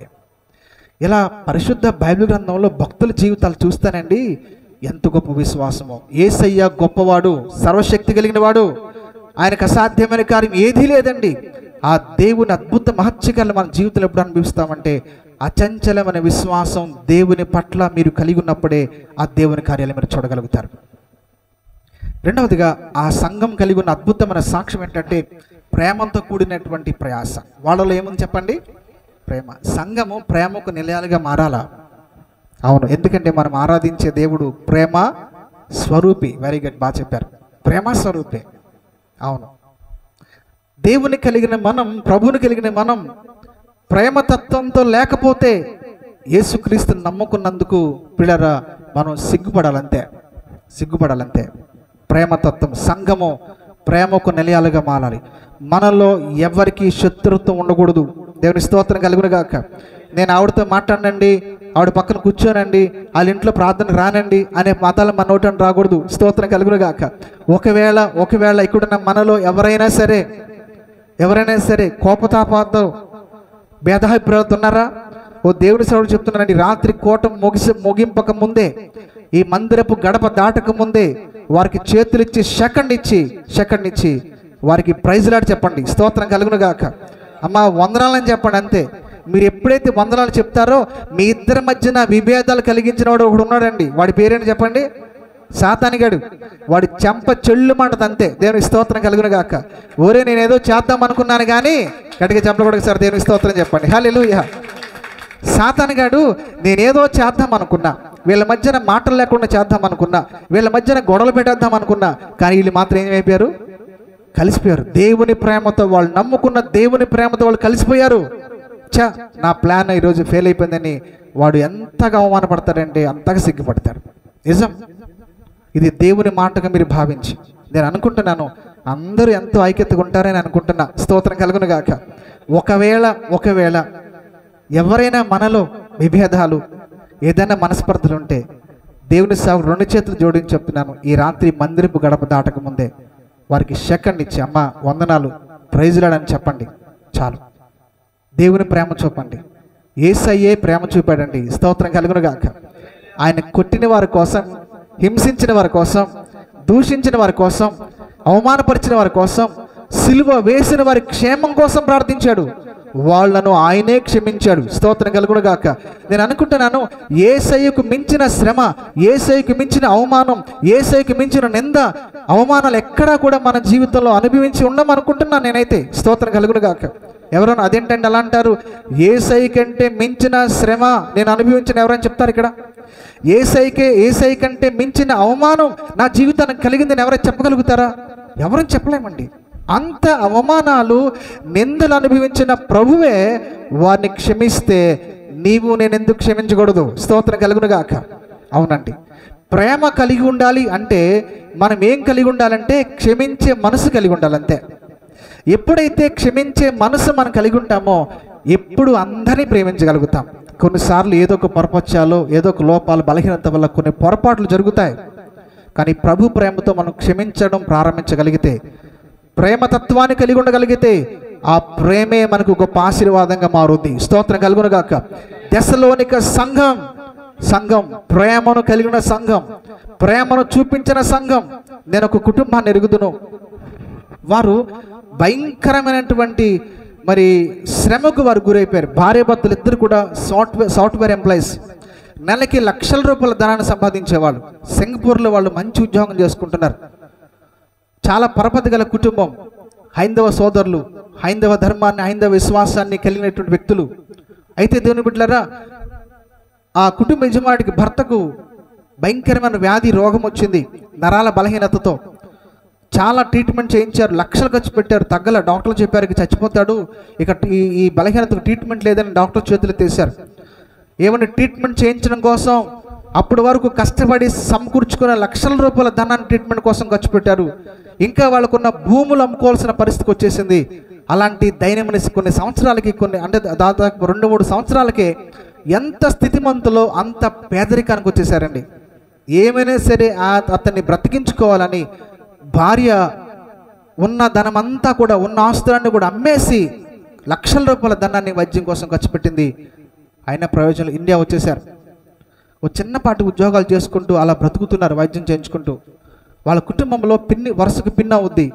ఆమె చెప్పింది, అమ్మా ఇన్ని బాధలు అనుభవిస్తున్నారు కదరా, ఒకసారి మందిరానికి రండి, చర్చికి రండి, మీకోసం ప్రార్థన చేస్తాంరా, యేసయ్య గొప్పోడురా, ఇప్పటి వరకు మీరు ఎన్నో విశ్వాసాలు కలిగి ఎన్నో దైవాన్ని మీరు ఆరాధించారు, ఒక్కసారి ఆ దైవాన్ని కూడా మీరు నమ్ముకోండి, ఆ దైవాన్ని కూడా ఆరాధించండి, ఆ భగవంతుడు గొప్పవాడురా, మా జీవితంలో ఎన్నో కార్యాలు చేశాడు, మీరు కూడా వస్తే ఆ భగవంతుడి సన్నిధికి మీ జీవితంలో మేలు జరుగుతుందంటే మీరు చూసిందంటే ఆవిడంక, మాకు తెలుసులే అలాంటి దేవుడు మాకు అక్కర్లేదు అంటే కొన్ని కుల ప్రస్తావన తీసుకొచ్చి, అలాంటి దేవుడు మాకు అక్కర్లేదు, మనకున్న దైవాలు గొప్పవాళ్ళు అని ఏవేవో ఆవుతూ వాదిస్తే, అమ్మ ఒక్కసారి నా మాట విని నా మాటకు గౌరవం ఇచ్చి ఒక్కసారి రా, ఆయన తీసుకురావద్దు, నువ్వు రా ప్రార్థన చేద్దామంటే శనివారం ఉపవాస కూటానికి ఆమెను ఆ తల్లి తీసుకెళ్ళింది మందిరానికి. ఆ వ్యక్తి మందిరంలోకి వచ్చింది, సేవకునికి ఈ విషయాలు చెప్పారు. ప్రార్థన వాక్య పరిచయం అయిపోయిన తర్వాత ఆ కుటుంబాన్ని గురించి సేవకుడు చెప్పాడు, పలానా కుటుంబం తల్లి సోదరి మన మధ్యకు వచ్చారు, ఆమె భర్త ఇలాంటి పరిస్థితిలో ఉన్నాడు, ఇప్పటికే కొన్ని లక్షల రూపాయల ధనాన్ని ఖర్చు పెట్టారు, నిస్సహాయమైన స్థితిలో ఉన్నారు, మనందరం ప్రార్థన చేద్దాం, ఆయన బాగవ్వాలి, ఆయనకి మంచి ఆరోగ్యం రావాలి, దేవుడు ఆయన జీవితంలో అద్భుతం చేయాలని సేవకుడు సంఘంలో చెప్పాడు. అప్పుడు ఆ సంఘం అంతా కూడా మోకాళ్ళేసి 2 చేతులు ఎత్తి కన్నీరు కాచి ప్రార్థన చేయడం ప్రారంభించారు. ప్రభువా ఆ వ్యక్తిని మీరు స్వస్థపరచండి, మీకు అసాధ్యమైన కార్యం ఏది కూడా లేదు కదా నాయనా, మృతులను సహితం సజీవులుగా చేయగల దేవుడు కదా, లేని వాటిని చెప్పాలి ఉన్నట్టుగా చూడగల దేవుడు కదా, కాబట్టి అసాధ్యమైనది ఏముంది నాయనా, కాబట్టి అతని జీవితంలో స్వస్థత కలుగు చేయి ప్రభువా, ఆరోగ్యాన్ని కలుగు చేయి ప్రభువా, ఎన్నో బాధల మధ్యన వారు ఉన్నారు నాయనా, ఈరోజు నేను ఆశ్రయించారు ప్రభువా, సహాయం చేయి ప్రభువా అని ఈ రీతిగా ఎవరికి వాళ్ళే కళ్ళంట నీళ్ళు పెట్టుకుని అతని స్వస్థత కోసం ప్రార్థన చేస్తుంటే ఆవిడికి ప్రార్థన చేయడం రాదు. ఇక అందరం మొఖాలంగా అలా చూస్తూ ఉంది. చూస్తుంటే ఆడి గుండెలు కరిగిపోయాయి. ఎందుకు కరిగిపోయాయి అంటే ఎంతోమంది బంధువులు తోబుట్టులు ఎంతోమంది ఉన్నారు, కానీ మా బాధ చూసి మా కష్టం చూసి ఎవరు కూడా కంటతడి పెట్టడం నేను చూడలేదు ఇంతవరకు. బాధపడడం చూడలా, ఏడవడం చూడలేదు. వీళ్ళెవరో మాకు తెలియదు, వీళ్ళు మా కులం కాదు, మాకు బంధుత్వం లేదు, స్నేహం కూడా లేదు, ముఖపరిచయం కూడా లేదు, ముక్కు మొహం ఎరగని మా కోసం వీళ్ళంతా ఏం చేస్తున్నారు, ఏడ్చి ప్రార్థన చేస్తున్నారు. ఇదా యేసయ్య ప్రేమ అంటే, స్తోత్రం కలుగునుగాక, ఇదా దేవుని ప్రేమ అంటే అని వాళ్ళందరూ ఏడ్చి ప్రార్థన చేస్తుంటే వాళ్ళ ఏడుపు చూసి ఈవిడ కూడా బోరుని ఏడుస్తుందంట. ఇప్పటి వరకు నేను తిట్టాను భగవంతుడా, ఎన్నోసార్లు నేను దూషించాను భగవంతుడా, నన్ను క్షమించు, ఇదిగో నిన్ను కలిగిన బిడ్డలందరూ మా కోసం ఎంతగా ఏడ్చి ప్రార్థన చేస్తున్నారు అని వాళ్ళందరూ ఏడుపు చూసి ఆమె గుండెలు బ్రద్దలైపోయింది. మీటింగ్ అయిన తర్వాత స్త్రీలంతా వచ్చి భుజమే చేసి, అమ్మా ధైర్యంగా ఉండు, యేసయ్య నిన్ను స్వస్థపరుస్తాడు. మా జీవితంలో కూడా ఇలాంటి కార్యాలు జరిగాయి, మేము కూడా ఒకప్పుడు కొన్ని బాధలతో ఉన్నాం, ప్రభుని నమ్ముకున్నాం, ఈరోజు మా బాధలన్నీ పోయాయి, ఈరోజు మేము ఆరోగ్యంగా ఉన్నాం, సంతోషంగా ఉన్నామని ఎవరికి వాళ్ళే ఆమె భుజాన్ని తట్టి ధైర్యపరుస్తుంటే అప్పటి వరకు తన జీవితంలో ఎవరు కూడా ఓదార్చడం కానీ ఈ రీతిగా ధైర్యం చెప్పడం కానీ లేదేమో, వాళ్ళందరూ ఒకరి తర్వాత ఒకరు చక్కగా వచ్చి పరామర్శించి భుజం తట్టి ధైర్యం చెప్తుంటే ఎంతో బలం వచ్చేసిందంటే ఆవిడకి. దేవునికి స్తోత్రం కలుగును గాక. ఇక ఇంటికి వెళ్ళిన తర్వాత నిద్ర పట్టట్లేదు. క్రైస్తవులు అంటే ఎంత ప్రేమగా ఉంటారా, వాళ్ళు కార్చిన కన్నీరు ఆమె హృదయాన్ని కదిలించేసింది. ఏమైనా సరే నమ్ముకుంటే ఆ దేవుణ్ణే నమ్ముకోవాలనుకుంది. స్తోత్రం కలుగునుగాక, హల్లెలూయా. వెళితే ఇక ఆ మందిరానికే వెళ్ళాలనుకుంది. నేను చెప్పేది కథ కాదండి, వాస్తవమైన సంఘటన చెప్తున్నా. ఎందుకంటే వాళ్ళ పేర్లు వాళ్ళ వ్యక్తిగత విషయాలు లైవ్ వెళుతుంది కాబట్టి చెప్పడానికి ఇష్టం లేక కొన్ని విషయాలు మేము చెప్పం. ఇక చర్చికి వెళ్ళడం మొదలుపెట్టిందండి. అలా వెళుతూ ఆ మందిరంలో కన్నీరు కార్చి నా భర్తను రక్షిస్తే మా కుటుంబం అంతా నీ సేవ చేసుకుంటాం, నీ బిడ్డలుగా బ్రతుకుతామని ఒడంబడిక చేసుకుంటుంటే ఒకరోజు ఆ భర్తను యేసయ్య దర్శించాడు. స్తోత్రం కలుగునుగాక. యేసయ్య ఆయనతో మాట్లాడాడు. అంతే, క్రమక్రమముగా ఆ వ్యాధి పోయింది, ఆరోగ్యం వచ్చింది, సంపూర్ణంగా స్వస్థత పొందుకున్నాడు. కుటుంబం అంతా, భార్య భర్తలంతా కూడా యేసుప్రభు నమ్ముకున్నారు. స్తోత్రం కలుగునుగాక. విచిత్రం ఏంటంటే బాగా యేసుప్రభు నమ్ముకుంటే కుటుంబం తెలిసారు ఇప్పుడు వాళ్ళని. ఇది అంటే మీకేం పోయేకాలం వచ్చింది రా, దేవుడు నమ్ముకున్నారు, ఆ గుడికి వెళ్తున్నారు అని. వాళ్ళ ఒకటి చెప్పింది ఒకటే, ఇప్పటి వరకు ఎన్నో దైవాలను విశ్వసించాం, ఎన్నో చేశాం, మా బాధలో మా కష్టంలో ఎవ్వరూ మాకు ఆదరణ కలిగించలా, స్వస్థపరచలా. ఆ యేసయ్యే మాకు జీవితాన్ని ఇచ్చాడు, ఆ యేసయ్యే బ్రతికించాడు. మమ్మల్ని బ్రతికించిన యేసు కోసం బ్రతుకుతామే కానీ ఇక మీ మాటలు పట్టించుకోమని చెప్పారండి వాళ్ళు. స్తోత్రం కలుగునుగాక. ప్రభు కోసం జీవించడం ప్రారంభించారు. ఇప్పుడు చెప్పండి, ఆ కుటుంబం రక్షించబడ్డానికి, ఆ కుటుంబం అంత ఆనందంగా ఉండడానికి కారణం ఏంటి చెప్పండి. ఇప్పుడు తొందరగా చెప్పాలి. ఎవరండి? ఏంటి చెప్పండి? సంఘం. సంఘం ఏంటి? సంఘం ఏం చూపించింది? ఎస్, వెరీ గుడ్, మర్చిపోద్దు. ప్రేమ. ప్రేమ. ఇవాళ మనం ప్రేమతోనే అనేక మందిని దేవునితో నడిపిస్తాం తప్ప మాటలతో కాదు. స్తోత్రం కలుగునుగాక. అవును, అందుకే సంఘం, దేవుని బిడ్డలారా, మనం ప్రేమతత్వాన్ని కలిగి ఉందాం, ప్రేమిద్దాం. ఎంతోమంది క్రొత్త వారు వస్తారు దేవుని మందిరానికి, వాళ్ళ గురించి అయ్యగారు అమ్మగారు చూసుకుంటారులే, మనకెందుకు అని వదిలేయకూడదు. ఎవరైనా ఒక కొత్త విశ్వాసి మందిరానికి వస్తే నీ బాధ్యత ఏంటంటే, అమ్మా మీరెవరు, మీకున్న బాధ ఏంటి, మీకున్న అవసరత ఏంటి, మీకేంటో చెప్పండి, మేము కూడా ప్రార్థన చేస్తాం అని కొత్తగా వచ్చిన ప్రతి ఒక్కరిని రిసీవ్ చేసుకోవాలి. మనం వాళ్ళని పలకరించాలా, పరిచయం చేసుకోవాలా. అవసరమైతే సేవకుడి దగ్గర తీసుకెళ్ళి సేవకుడికి పరిచయం చేసి, అయ్యా ఈరోజు కొత్తగా ఒక సోదరు వచ్చారు, వాళ్ళకున్న బాధ ఇదంట, మనం వాళ్ళ కోసం ప్రార్థన చేద్దాం. ఎప్పుడైతే నూతనంగా వచ్చే వారికి దేవుని ప్రేమను చూపిస్తామో ఆ ప్రేమే అనేక మందిని క్రీస్తుకు నడిపిస్తుంది. దేవుని స్తోత్రం కలుగునుగాక. దశలోనిక సంఘం అలాంటి ప్రేమ కలిగిన సంఘం. విశ్వాసం, ప్రేమ, ఓర్పుతో కూడిన నిరీక్షణ వాళ్ళలో ఉంది. వాళ్ళకున్న సాక్ష్యం. ప్రశంసించబడ్డానికి మొట్టమొదటి కారణం ఏంటి చెప్పండి? సాక్ష్యము కలిగిన సంఘం. ఏం సాక్ష్యం ఉంది ఆ సంఘానికి చెప్పండి? విశ్వాసము, రెండవదిగా ప్రేమ, మూడవదిగా ఓర్పు. ఇదే ఆ సంఘానికి కొన్ని గొప్ప సాక్ష్యం. సరే, నేను చాలా క్లుప్తంగా ముగించే టైం దగ్గర పడింది కాబట్టి నెక్స్ట్ ఆ సంఘానికి ఉన్నటువంటి సామర్థ్యం గురించి కూడా మనం దేవుని వాక్యంలో చూడాలి. ఏ సామర్థ్యం ఉంది వాళ్ళల్లో? 6వ వచనం చూడండి. 6వ వచనం, పరిశుద్ధాత్మ వలన కలుగు ఆనందముతో గొప్ప ఉపద్రవమందు మీరు వాక్యాన్ని అంగీకరించారు. వాళ్ళకున్న గొప్ప సామర్థ్యం, వారు ప్రశంసించబడ్డానికి రెండవ కారణం ఏంటంటే వాళ్ళ సామర్థ్యం. మనం కూడా ఇలాంటి సామర్థ్యం కలిగి ఉండాలి. స్తోత్రం కలుగునుగాక. ఎలాంటి సామర్థ్యం అంటే అన్నీ బాగున్నప్పుడు ఆరాధించడం పెద్ద విషయం ఏం కాదు. ఆటంకాలు వచ్చినప్పుడు, రే ఎవడరా అసలు ఆ గుడికి అవడలతో నేను చూస్తానరా అని ఆటంకాలు వచ్చినప్పుడే, ఎందుకు మీరు యేసుప్రభువుని నమ్ముకున్నారు అని విభేదించినప్పుడే ఆటంకాలు వస్తాయి, అభ్యంతరాలు వస్తాయి. ఇవాళ మనుషులు ఎలా ఉండాలంటే ఫుల్గా తాగి తప్పతాగి పడిపోయి ఇష్టానుసారంగా జీవిస్తే ఎవడ పట్టించోడు, కానీ అన్నీ మానేసి చక్కగా బుద్ధిగా చక్కగా తెల్లబట్టలు ధరించుకుని బైబిల్ చెత్త పట్టుకుని ఓ మంచి జీవితాన్ని జీవిస్తూ మందిరానికి వెళితే ఇవాళ మనుషులు ఏంటో వింతగా చూస్తున్నారు. ఇవాళ మనుషుల యొక్క మనస్తత్వాలు అట్లా అంత దారుణం అయిపోయినాయి ఈరోజు. ఆ రోజుల్లో వాళ్ళు యేసు ప్రభు నమ్ముకున్నందుకు అనేకమైన ఉపద్రవాలు, హింసలు వచ్చాయి. ఎలాంటి హింస ఉపద్రవాలు వచ్చినా వాళ్ళు ఏం చేశారు తెలుసా? దేవుణ్ణి అయితే వదలలేదండి. స్తోత్రం కలుగునుగాక. వారు దేవుని వాక్యాన్ని అనుసరించి బ్రతికారు. పరిస్థితులు బాగున్నప్పుడు దేవుణ్ణి ఆరాధించడం కాదు, పరిస్థితులు అనానుకూలంగా ఉన్న, వ్యతిరేకతలు వచ్చిన కుటుంబాల్లో కావచ్చు, బంధువులు కావచ్చు, సమాజంలో కావచ్చు, ఎలాంటి వ్యతిరేకతలు వచ్చినా దేవుని కొరకు జీవించగల సామర్థ్యము పరిశుద్ధాత్ముడు మనకు దయచేయనుగాక. ఈ సామర్థ్యం కూడా దేవుడే ఇచ్చాడు వాళ్ళకి. అక్కడ ఏం రాబడి తెలుసు? 6వ వచనంలో పరిశుద్ధాత్మ వలన కలుగు ఆనందముతో అన్నాడు. అంటే ఆ గొప్ప సామర్థ్యాన్ని ఎవరిచ్చారు చెప్పండి? పరిశుద్ధాత్ముడే ఇచ్చాడు. స్తోత్రం కలుగునుగాక. నేను కూడా కోరుకుంటున్నాను, అదే పరిశుద్ధాత్మ మనకు కూడా అలాంటి గొప్ప సామర్థ్యాన్ని కలుగు చేయనుగాక. ఉపద్రవాల్లో, ఆటంకాల్లో, పోరాటాల్లో, నిందల్లో, వ్యతిరేకతల్లో, ఒంటరితనాల్లో, జీవితంలో ఎలాంటి పరిస్థితులైనా యేసుని విడిచిపెట్టకుండా, విశ్వాసాన్ని విడిచిపెట్టకుండా, భక్తిని విడిచిపెట్టకుండా ప్రభు కొరకు జీవించగల సామర్థ్యాన్ని పరిశుద్ధాత్ముడు మనకు బలముగా అనుగ్రహించునుగాక. ఆమేన్. ఒకటి సంఘము కలిగి ఉన్న సాక్ష్యం, రెండవదిగా సంఘము కలిగి ఉన్న సామర్థ్యం, మూడవదిగా సంఘము కలిగి ఉన్నటువంటి మాదిరి. ఈ మాట కూడా ఒకసారి మీరు చూడండి. 7వ వచనం కాబట్టి మాసిదోనియాలోను అఖయాలోను విశ్వాసులందరికీ మీరు మాదిరి అయితిరి. వాళ్ళు ఎంత చక్కని జీవితం జీవించారంటే అనేక మంది వీరిని ఆదర్శంగా తీసుకున్నారంట. నిజమే, చర్చకు వచ్చే మన జీవితం అనేక మందికి ఎలా ఉండాలో తెలుసండి? ఆదర్శంగా ఉండాలా? ఉందా? మరి దేవుని మందిరానికి వస్తున్నాం బైబిల్ చేత పట్టుకుని, మనల్ని ఎంతోమంది చూస్తున్నారు. మన మాట, మన తీరు, మన ప్రవర్తన, నడవడిక, మన సహవాసం, మన విధి విధానాలన్నీ సమాజం చూస్తూ ఉంది. సమాజానికి మనలో ఏదైనా ఒక ప్రత్యేకత కనబడతా ఉందా? కనబడాలి. ఒక మాదిరికరంగా బ్రతకాలి. ముందు మన ఇంట్లో మనం మాదిరిగా బ్రతకాల. స్తోత్రం కలుగును గాక.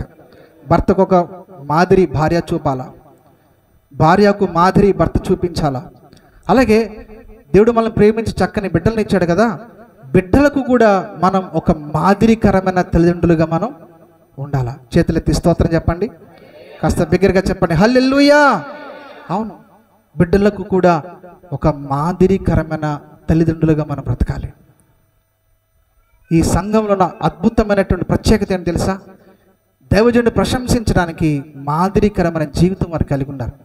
ఆ మాదిరికరమైన జీవితాన్ని బట్టి బైబిల్ రాయబడింది, మాసిదోనియా అలాగే అఖయాలో ఉన్న అనేక మంది, అంటే వాళ్ళ మాదిరికరమైన జీవితం పట్టణాలనే కదిలించింది. స్తోత్రం కలుగును గాక. మరొక మాట రాశాడు, కేవలం మాసిదోనియా అఖయ అనే పట్టణాలు మాత్రమే కాదు, కిందంటాడు అక్కడ మాత్రమే కాక ప్రతి స్థలమందు అనండి మాట. ఇంకొకసారి చెప్పండి, ప్రతి స్థలమందు దేవుని ఎడల మీ విశ్వాసం వెల్లడి ఆయను అనే మాట రాశాడు. ఆయన ప్రశంసించడానికి మూడవ కారణం ఏంటంటే వాళ్ళ జీవితాల్లో కలిగిన మాదిరి. దేవుని సేవకుడు చెప్తున్నానండి, అలాంటి మాదిరికరమైన జీవితం మనందరం కలిగి ఉండాలా. స్తోత్రం కలుగును గాక. ప్రభుని నమ్ముకున్న మనం ఒక మాదిరికరమైన జీవితం కలిగి జీవించకపోతే ఆ జీవితం అనేక మందికి ఆశీర్వాదకరంగా ఉండదు. దేవునికి మహిమార్థంగా మన జీవితం ఉండదు. వారి మాదిరికరమైన జీవితం పట్టణాలను కదిలించింది, అనేక మంది జీవితాలని ప్రభావితం చేసింది.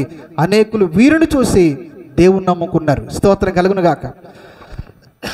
ఒక వ్యక్తి యేసు ప్రభు నమ్ముకోవాలంటే యేసు ఎవరు వాళ్ళు చూడలా, యేసు గురించి వాళ్ళకి ఏం తెలియదు. కానీ ఎవరిని చూస్తున్నారు చెప్పండి? యేసు నమ్ముకున్న మనల్ని చూస్తున్నారు. అవునా కదా? అవును, మనల్ని చూసేవారు యేసయ్య దగ్గరికి వస్తారు. రావాలో వద్దో మనల్ని చూసే డిసైడ్ చేసుకుంటారు. ఇప్పుడు మన జీవితాలు ఎట్లా ఉండాలంటే అనేక మందిని ప్రభు దగ్గరికి నడిపించే ఒక ఆదర్శవంతమైన జీవితం, ఒక మాదిరికరమైన జీవితంగా మన జీవితాన్ని మార్చేసుకోవాలా. స్తోత్రం కలుగును గాక. మన ప్రార్థన ఒకటే, ప్రభువా నేను అనేక మందికి మాదిరిగా బ్రతకాలా, నేను అనేక మందికి ఆదర్శంగా జీవించాలి, నా మూలంగా అనేకులు నీ ప్రేమ తెలుసుకోవాలా, నా ద్వారా అనేక మంది సంఘానికి రావాలి, నా మూలంగా అనేక మంది మీ రాజ్యం కోసం ఆయతపరచబడాలి ప్రభువా. అలాంటి మాదిరికరమైన శ్రేష్టమైన జీవితాన్ని కలిగి ఉండాలి. ఏ లోపం, ఏ బలహీనత, ఏ పొరపచ్చాలు నా జీవితంలో కనబడకూడదు. నా ప్రవక్తను బట్టి, నా మాటను బట్టి, తీరును బట్టి మీ నామానికి అవమానం రాకూడదు. మీ యొద్దకు ప్రజలు రావడానికి నేను ఒక ఆటంకంగా ఉండకూడదు ప్రభువా. అది మన ప్రార్థన అయి ఉండాలా. స్తోత్రం కలుగును గాక. దశలోనిక సంఘం ప్రశంసించబడడానికి మూడవ కారణం ఏంటంటే మాదిరికరమైన జీవితం వాళ్ళలో ఉంది. కాబట్టి వాళ్ళ మాదిరికరమైన జీవితం పట్టణాలనే కదిలించింది, అనేక మంది ప్రజల జీవితాలను దేవుని వద్దకు నడిపించింది. నెక్స్ట్ నాలుగవదిగా ముగిస్తున్న నాలుగో మాట, దశలోనిక సంఘం ప్రశంసించబడడానికి నాలుగవ కారణం ఏంటంటే ఆ సంఘము కలిగి ఉన్న గుర్తింపు అనండి మాట. ఏం గుర్తింపు ఉందండి సంఘానికి?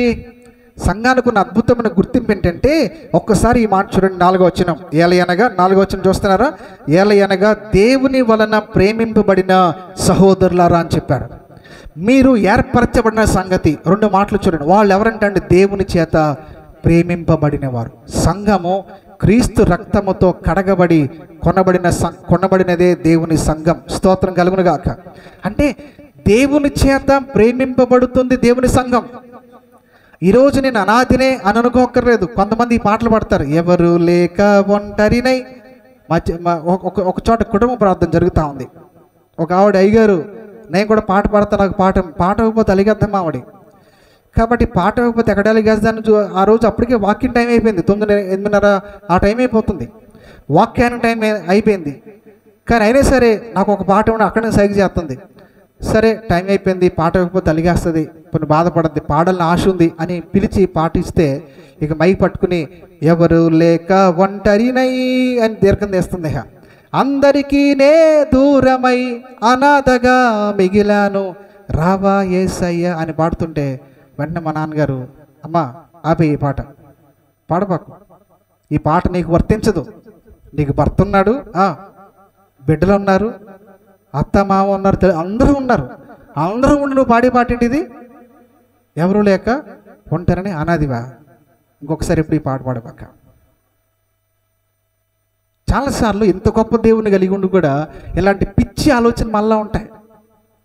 ఒకటే చెప్తున్నాను, ఎవ్వరు లేకపోయినా మనకు యేసయ్య ఉన్నాడు. స్తోత్రం కలుగును గాక. ఎవరు నిన్ను ప్రేమించినా ప్రేమించకపోయినా యేసయ్య నిన్ను ప్రేమిస్తున్నాడు. స్తోత్రం కలుగును గాక. శాశ్వతమైన ప్రేమతో నిన్ను ప్రేమించుచున్నాను, విడువక నీ ఎడల నేను కృప చూపిస్తున్నానని వాగ్దానం చేశాడు ఆయన. స్తోత్రం కలుగును గాక. నిన్నెంతగా ప్రేమించారంటే పరలోకాన్ని విడిచినంతగా ప్రేమించాడు. ఎంతగా ప్రేమించారంటే దాసును స్వరూపం ధరించుకున్నంతగా ప్రేమించాడు. ఎంతగా ప్రేమించారంటే తనను తాను రిక్తుడైపోయినంతగా ప్రేమించాడు ఆయన. ఎంతగా ప్రేమించారంటే తన రక్తమంతటిని చిందించినంతగా ప్రేమించాడు ఆయన. స్తోత్రం కలుగును గాక. ఎంతగా ప్రేమించారంటే బలిగా అర్పణగా అర్పించుకున్నంతగా ప్రేమించాడు యేసయ్య. స్తోత్రం కలుగును గాక. ఎంత ప్రేమ ఎవరైనా మనకు చూపించారా? ఇవాళ ప్రేమలన్నీ కూడా స్వార్థంతో నిండిపోయినాయండి. ఏ ప్రేమ నమ్మడానికి వీల్లేదండి. ఈరోజు ఎంతోమంది ప్రేమించి ఇవాళ మోసపోతున్నారండి. ప్రేమ పేరుతో మోసపోతున్నారు. ప్రియ చెల్లి, ప్రియ తమ్ముడు, ఎవరైనా ఐ లవ్ యూ చెప్తే ఆల్రెడీ నేను చెప్పండి ఏం చెప్పాలి, నేను ఆల్రెడీ ప్రేమలో పడిపోయాను, ఇక నేను ప్రేమించే అవకాశం నాకు లేదని చెప్పండి అంతే. స్తోత్రం కలుగును గాక. అంతే తప్ప ఐ లవ్ యూ అంటే ఐ లవ్ యూ టూ అనేది బాకండి. ఐ లవ్ యూ అంటే సార్ కొంతమంది మెరుగులు తిరిగిపోతున్నారు.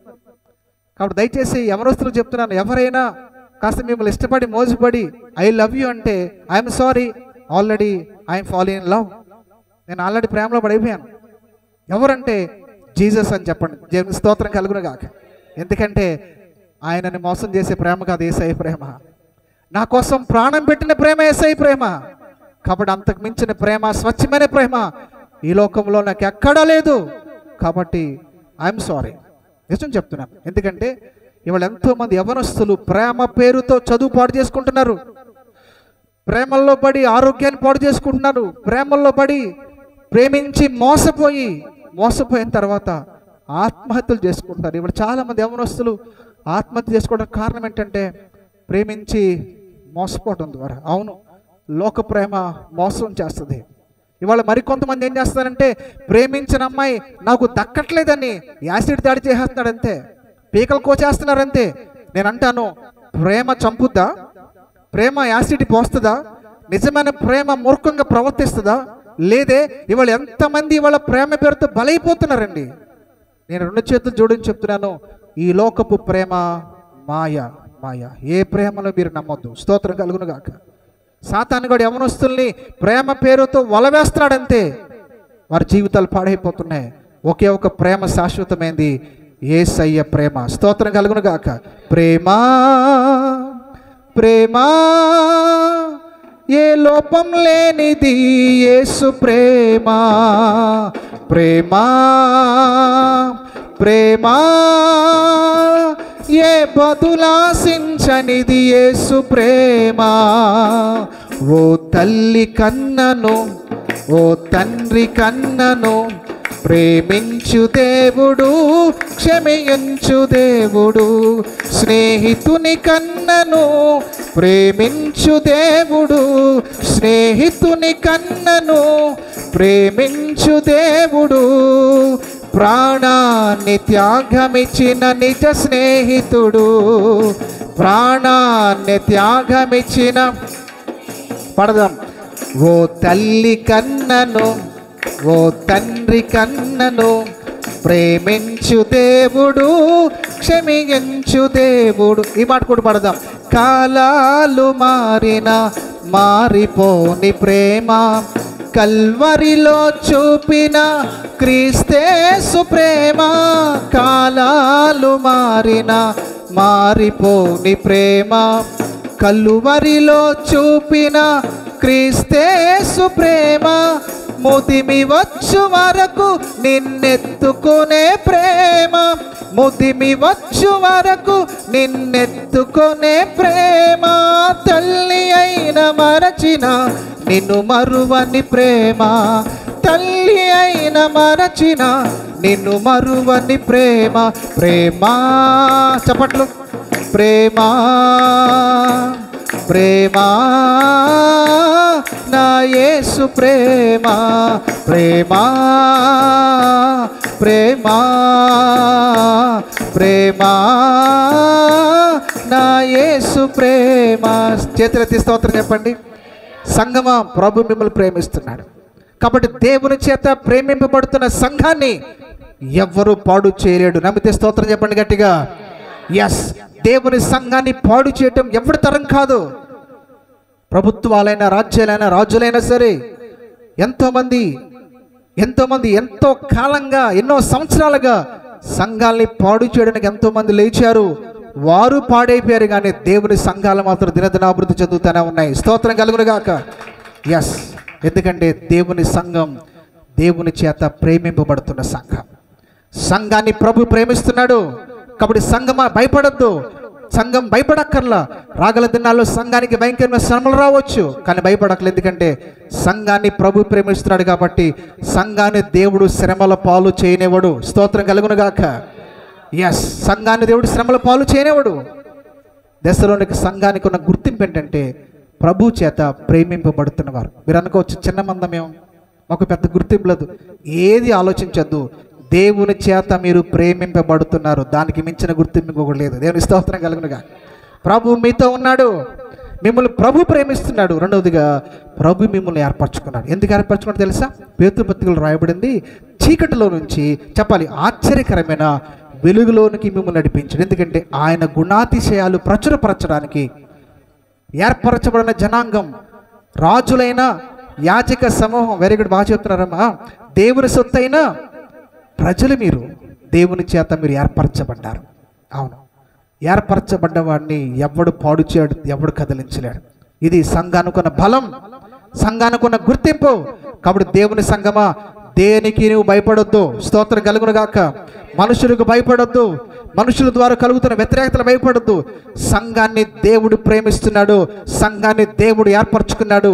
కాబట్టి దేవుని సంఘం దేవుని ఆత్మ ద్వారా, పరిశుద్ధాత్మ ద్వారా కాపాడబడుద్ది, నడిపించబడుద్ది. స్తోత్రం కలుగునుగాక. దశలోనిక సంఘం ఇంతగా ప్రశంసించబడ్డానికి 4 కారణాలు చెప్పుకున్నాం. ఒకటి, సాక్ష్యం కలిగిన సంఘం. ఏ సాక్ష్యం ఉందా సంఘానికి? విశ్వాసంతో కూడిన ప్రేమ. మీరు బాగా వింటున్నారండి దేవుని వాక్యాన్ని. ఇలా వింటారండి, ఇంకా కాసేపు ఎక్కువ చెప్పేవాడు కదా, అయినా ముగిస్తాను ఇప్పుడు. చెప్పండి.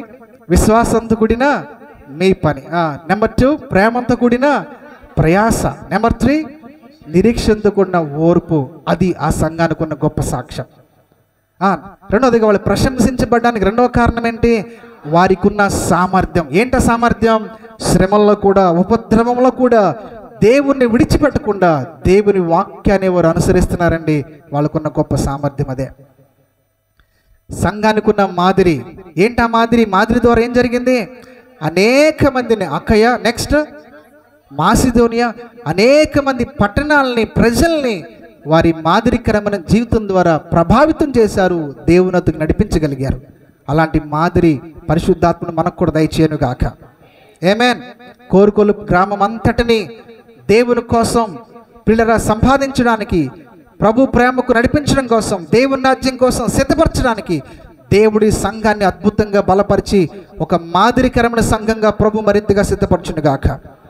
4వదిగా సంఘం ప్రశంసించబడడానికి 4వ ముఖ్యమైన కారణం ఏంటంటే ఆ సంఘానికి ఉన్న గుర్తింపు. ఏంటా గుర్తింపు? దేవుని ప్రేమ. దేవుని చేత ప్రేమింపబడుతున్న సంఘం, దేవుని చేత ఏర్పరచబడ్డ సంఘం. ఈరోజు ఇన్ని మాటలు విన్నాం కదా. ఇంత గొప్ప దేవుని మనం కలిగి ఉన్నాం, ఇంత గొప్ప దేవుని మనం ఆరాధిస్తున్నాం, ఇంత గొప్ప దేవుని సంఘములో మనం కలిగి ఉన్నాం.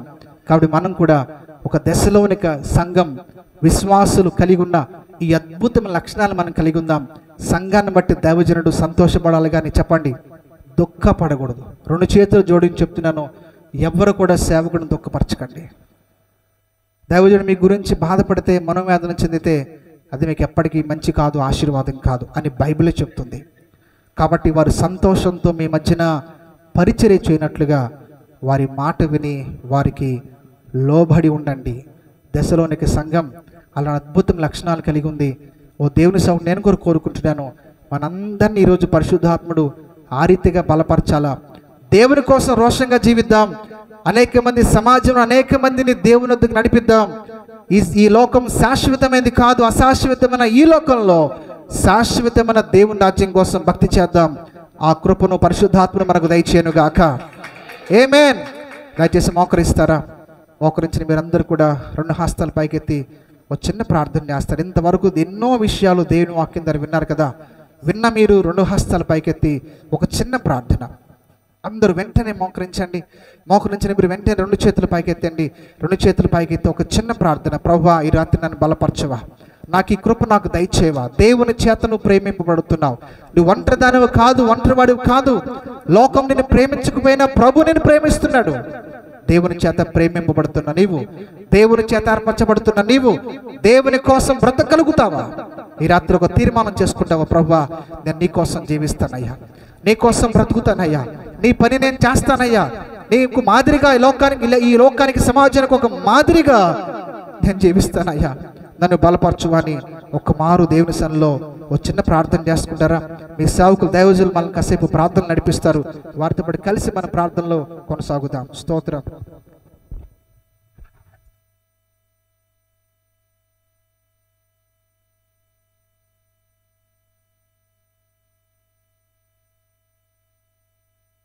అందరూ కొద్ది నిమిషాలు స్వరాలు తెరచి, అవునయ్యా ఈరోజు నీ వాక్యము ద్వారా నాతో స్పష్టంగా మీరు మాట్లాడినందుకు వందనాలు తండ్రి అని మనపూర్వకంగా ఒప్పుకోలతో కూడిన ప్రార్థన. ఆశీర్వాద కొడుకులో పాల్గొంటే నీకు ఆశీర్వాదం కాదు, విన్న వాక్యాన్ని నీ జీవితానికి అన్వయించుకుని విన్న వాక్యానికి నీ హృదయం స్పందించి విన్న వాక్యానుసారంగా జీవించడానికి నువ్వు ఇష్టపడితే అదే నీకు ఆశీర్వాదం. ఈరోజు ఎలా ఆశీర్వాదం నువ్వు పొందుకుంటావు?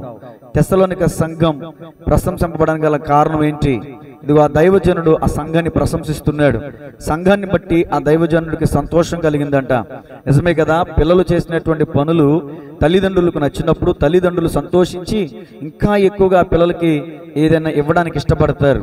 అదే ఆ తల్లిదండ్రుల మాటలు వినకపోతే, కష్టాన్ని కలిగిస్తే, వేదన కలిగిస్తే, బాధను కలిగిస్తే గమనించాలి, ఆ తల్లిదండ్రుల దుఃఖం, ఆ కన్నీరు ఆ బిడ్డలకి శాపమవుతుంది. కాబట్టి మీకు ఆత్మల కాపరైనటువంటి సేవకుడు ఎలా మీ విషయంలో ఉండాలి, సేవకుడు సంఘం విషయంలో ఎలా ప్రశంసించబడాలంటే మీరు ఎలా ఉండాలి, చక్కని విషయాలు పరిశుద్ధాత్మ దేవుడు అభిషేక్తుల దైవజనుల్ని నిలబెట్టుకుని ఈరోజు సంఘానికి కావలసిన ఆత్మీయాహారాన్ని, ఒకవేళ దైవజనుడిగా నేను చెబితే తెలిసి చెప్పాను అని మాట్లాడొచ్చు, మరి ఆయనకి ఏం తెలుసు, మన సంఘ పరిస్థితులు ఏం తెలుసు? ఒకసారి ఆలోచించండి. ఇన్ని ఆశీర్వాద కొడుకుల్లో గొప్పగా చెప్తున్నానని కాదు, ఈ యొక్క ఆశీర్వాద కొడుకు వర్తమానంలో ప్రారంభంలోనే ఇది ఎంతో దుఃఖపడ్డాను. ఇదే స్థలంలో మోకరించి ప్రభువా సంఘానికి కావాల్సిన ఆత్మీయాహారాన్ని అందించు ప్రభు అని ప్రార్థన మాత్రమే చేశాను. ఏ సేవకుల్ని సంప్రదించేటటువంటి పరిస్థితులు లేదు. బలిపీఠ మీద ఉండి చెప్తున్నటువంటి మాట, నీతో సూటిగా దేవుడు మాట్లాడారు అనేది నీకు నిశ్చయమైతే దయచేసి ఇదిగో నేను నా జీవితంలో నేను మాట్లాడను వాళ్ళతో అని అనుకున్నావు కదా, వాళ్ళకి షేక్ హ్యాండ్ ఇచ్చి ప్రైజ్లాడి చెప్పి వాళ్ళని హత్తుకో. ఈరోజు నీకు గొప్ప ఆశీర్వాదం వస్తుంది. నీ ఆశీర్వాదానికి అడ్డం అదే, నీ అభివృద్ధికి అడ్డం అదే. కయ్యను హేబేలు దేవునికి అర్పణ తీసుకొచ్చారు. హేబేలు అర్పణ దేవునికి దేవుడు అంగీకరించాడు. కయ్యనుతో దేవుడు మాట్లాడుతున్నాడు, కయ్యను నీకు కోపమేలా, నీ సహోదరునితో సమాధాన పడలా, దేవుడు చెప్పిన మాటకు విధేయత చూపలా, దేశదిమ్మరైపోయాడు. సేవకుడు నిజంగా గద్దిస్తున్నాడంటే మీ క్షేమం కోరే, మీ మేలు కోరే, మన గురించే చెప్తున్నాడు, మన కోసమే చెప్తున్నాడు, మనల్ని గురించి చెప్తున్నాడు, మనకే ఏలెత్తు చూపిస్తున్నాడు. అది మీ మూర్ఖత్వం. అది దైవజనుడిగా గద్దింపు మాటలతో మాట్లాడడమే నాకు ఇష్టం. మట్టి గోడకు గచ్చుపోత పూయడం నాకు అలవాటు లేదు. గత ఆదివారం మరలా ఇప్పుడు కూడా దేవుడు అదే వాక్యం ద్వారా రెండవసారి రెట్టింపు 2 సార్లు కలొచ్చింది యోసేపుకి. అది నిశ్చయం. నిశ్చయముగా ఇదిగో సంఘములో ప్రేమ ఉండాలి, ఒకరిడల ఒకరు కక్ష కలిగి ఉండకూడదు. మీరు కూడి వచ్చుట ఎక్కువ కీడికే కానీ మేలు కాదంటాడు పౌలు గారు. ఎందుకని? సంఘంలో కక్షలు ఉన్నాయంట, భేదాలు ఉన్నాయంట. అవి విన్నాను, కొంత మట్టుకు నిజమని నమ్ముతున్నాను అంటున్నాడు. సంఘంలో ఉండాల్సింది ప్రేమ, విశ్వాసం, నిరీక్షణ, ఓర్పు, గుర్తింపు, మాదిరికరమైనటువంటి జీవితాన్ని మనం కలిగి ఉండాలి. ఈ రోజున తెస్సలోనిక వంటి సంఘ అనుభవాన్ని కలిగి నువ్వు ఉన్నావు, ఒకసారి ఆలోచించి పరిశీలన చేయి. ఒకవేళ లేకపోతే ఈ రోజు నుంచే నేను ఉంటాను ప్రభా, తెస్సలోనిక సంఘ అనుభవాన్ని నాకు దయచే ప్రభా అని నోరిప్పి ఒక 2 నిమిషాలు ప్రార్థన చేయమ్మా. గంట వర్తమానం దైవజనులు అందించారు కదా, ఒక 2 నిమిషాలు ప్రార్థన చేయలేవా మనపూర్వకంగా? తెస్సలోనిక సంఘ అనుభవాన్ని నేను కలిగి ఉన్నాను, ఒకసారి పరిశీలన చేసుకో. యథార్థ హృదయంతో కన్నీళ్ళు వేటువంటి ప్రార్థన చేయండి. రోజు దేవుడు నా ప్రార్థన ఆలకించాడు, నా కన్నీటిని చూశాడు దేవుడు.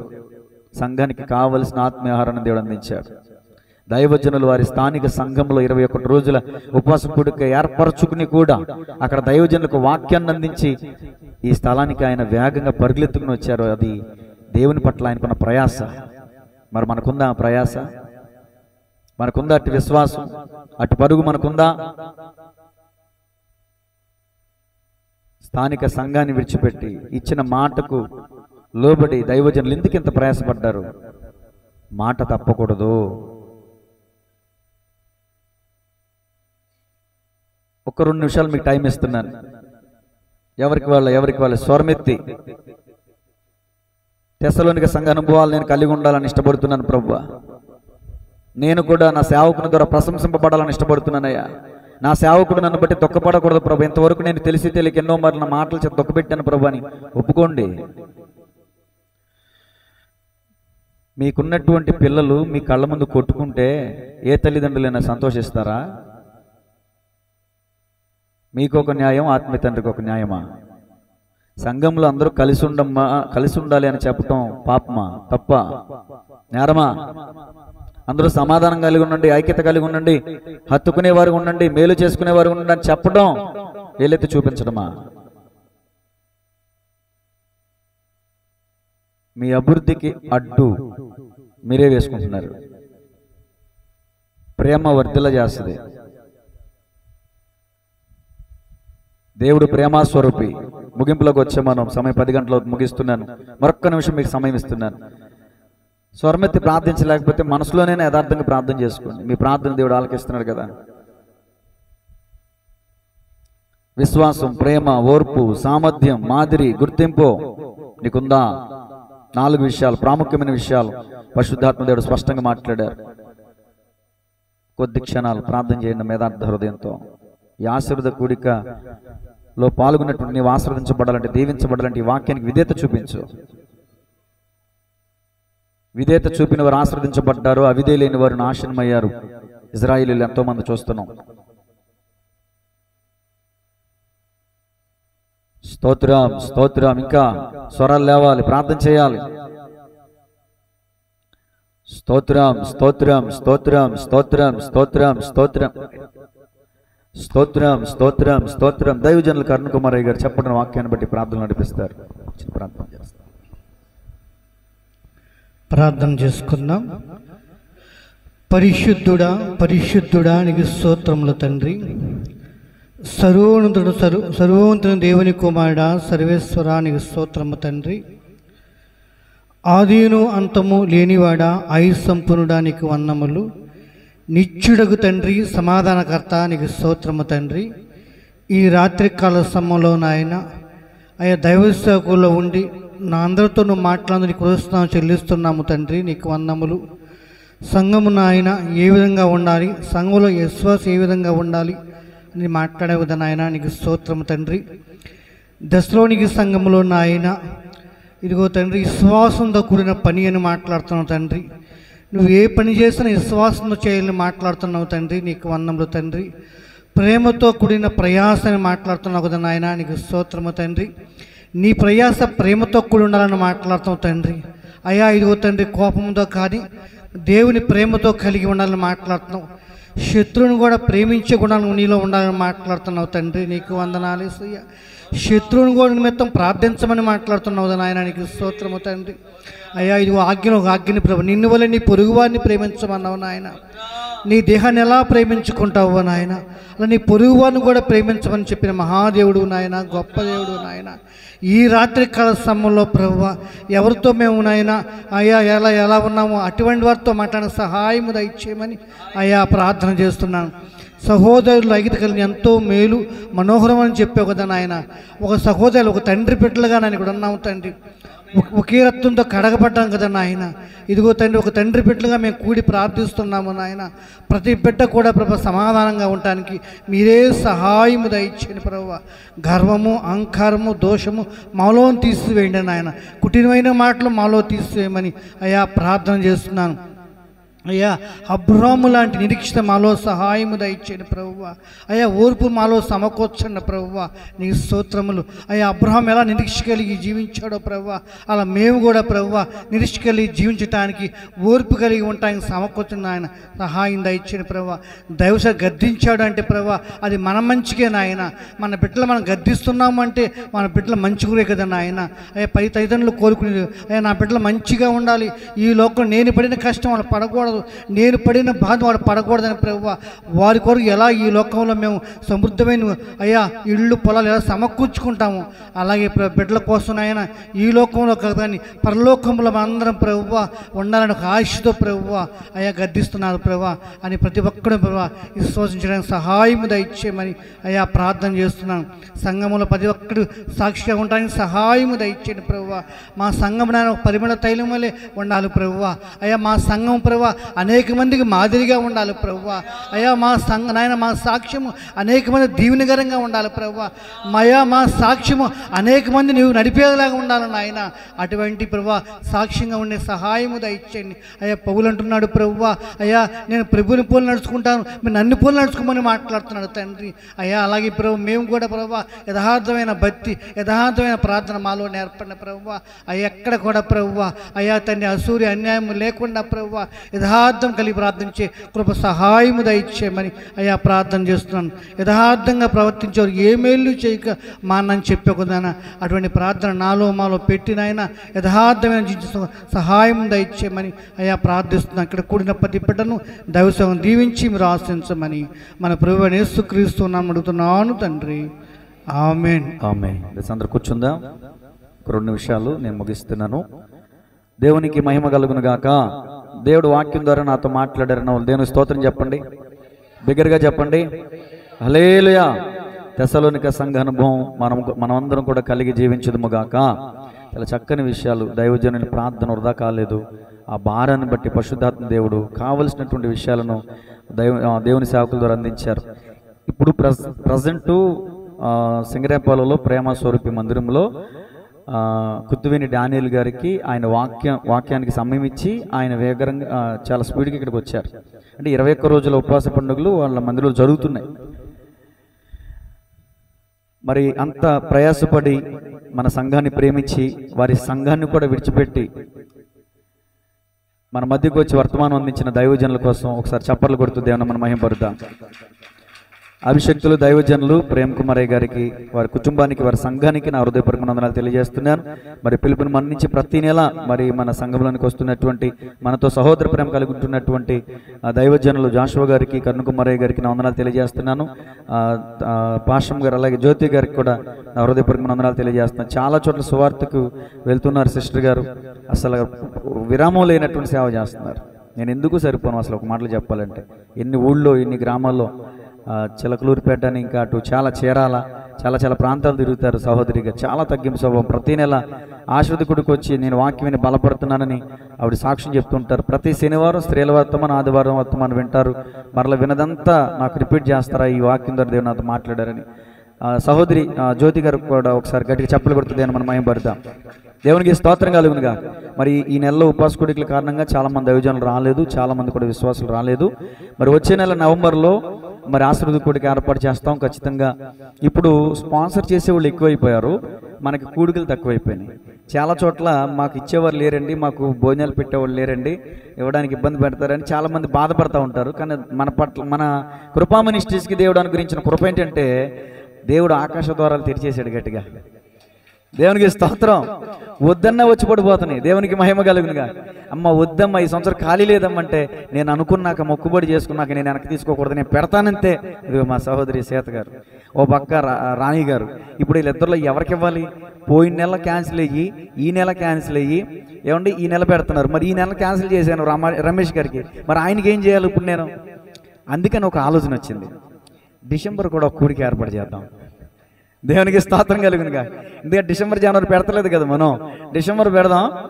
రజనీ గారు అయితే ఒక ఆలోచన ఇచ్చారు, అయ్యా మరి సేవకులకి ఇచ్చే విషయంలో మీరు కూడా ఇబ్బంది పడుతున్నారు కదా, ఆ ఇచ్చే కానుక సేవకులకి ఇవ్వచ్చు కదా అని ఆవిడ ఆలోచన, ఆవిడ అభిప్రాయం. అది నేనన్నాను, భోజనం పెడితేనే మాకు దీవెన అనుకునే వాళ్ళు అంటారు అక్క అని చెప్పి. దేవునికి స్తోత్రం. కాబట్టి అది నచ్చితే ఒకవేళ ఫాలో అవ్వండి, లేకపోతే మీరు భోజనాలే పెట్టండి. దేవునికి మహిమ కలుగును గాక.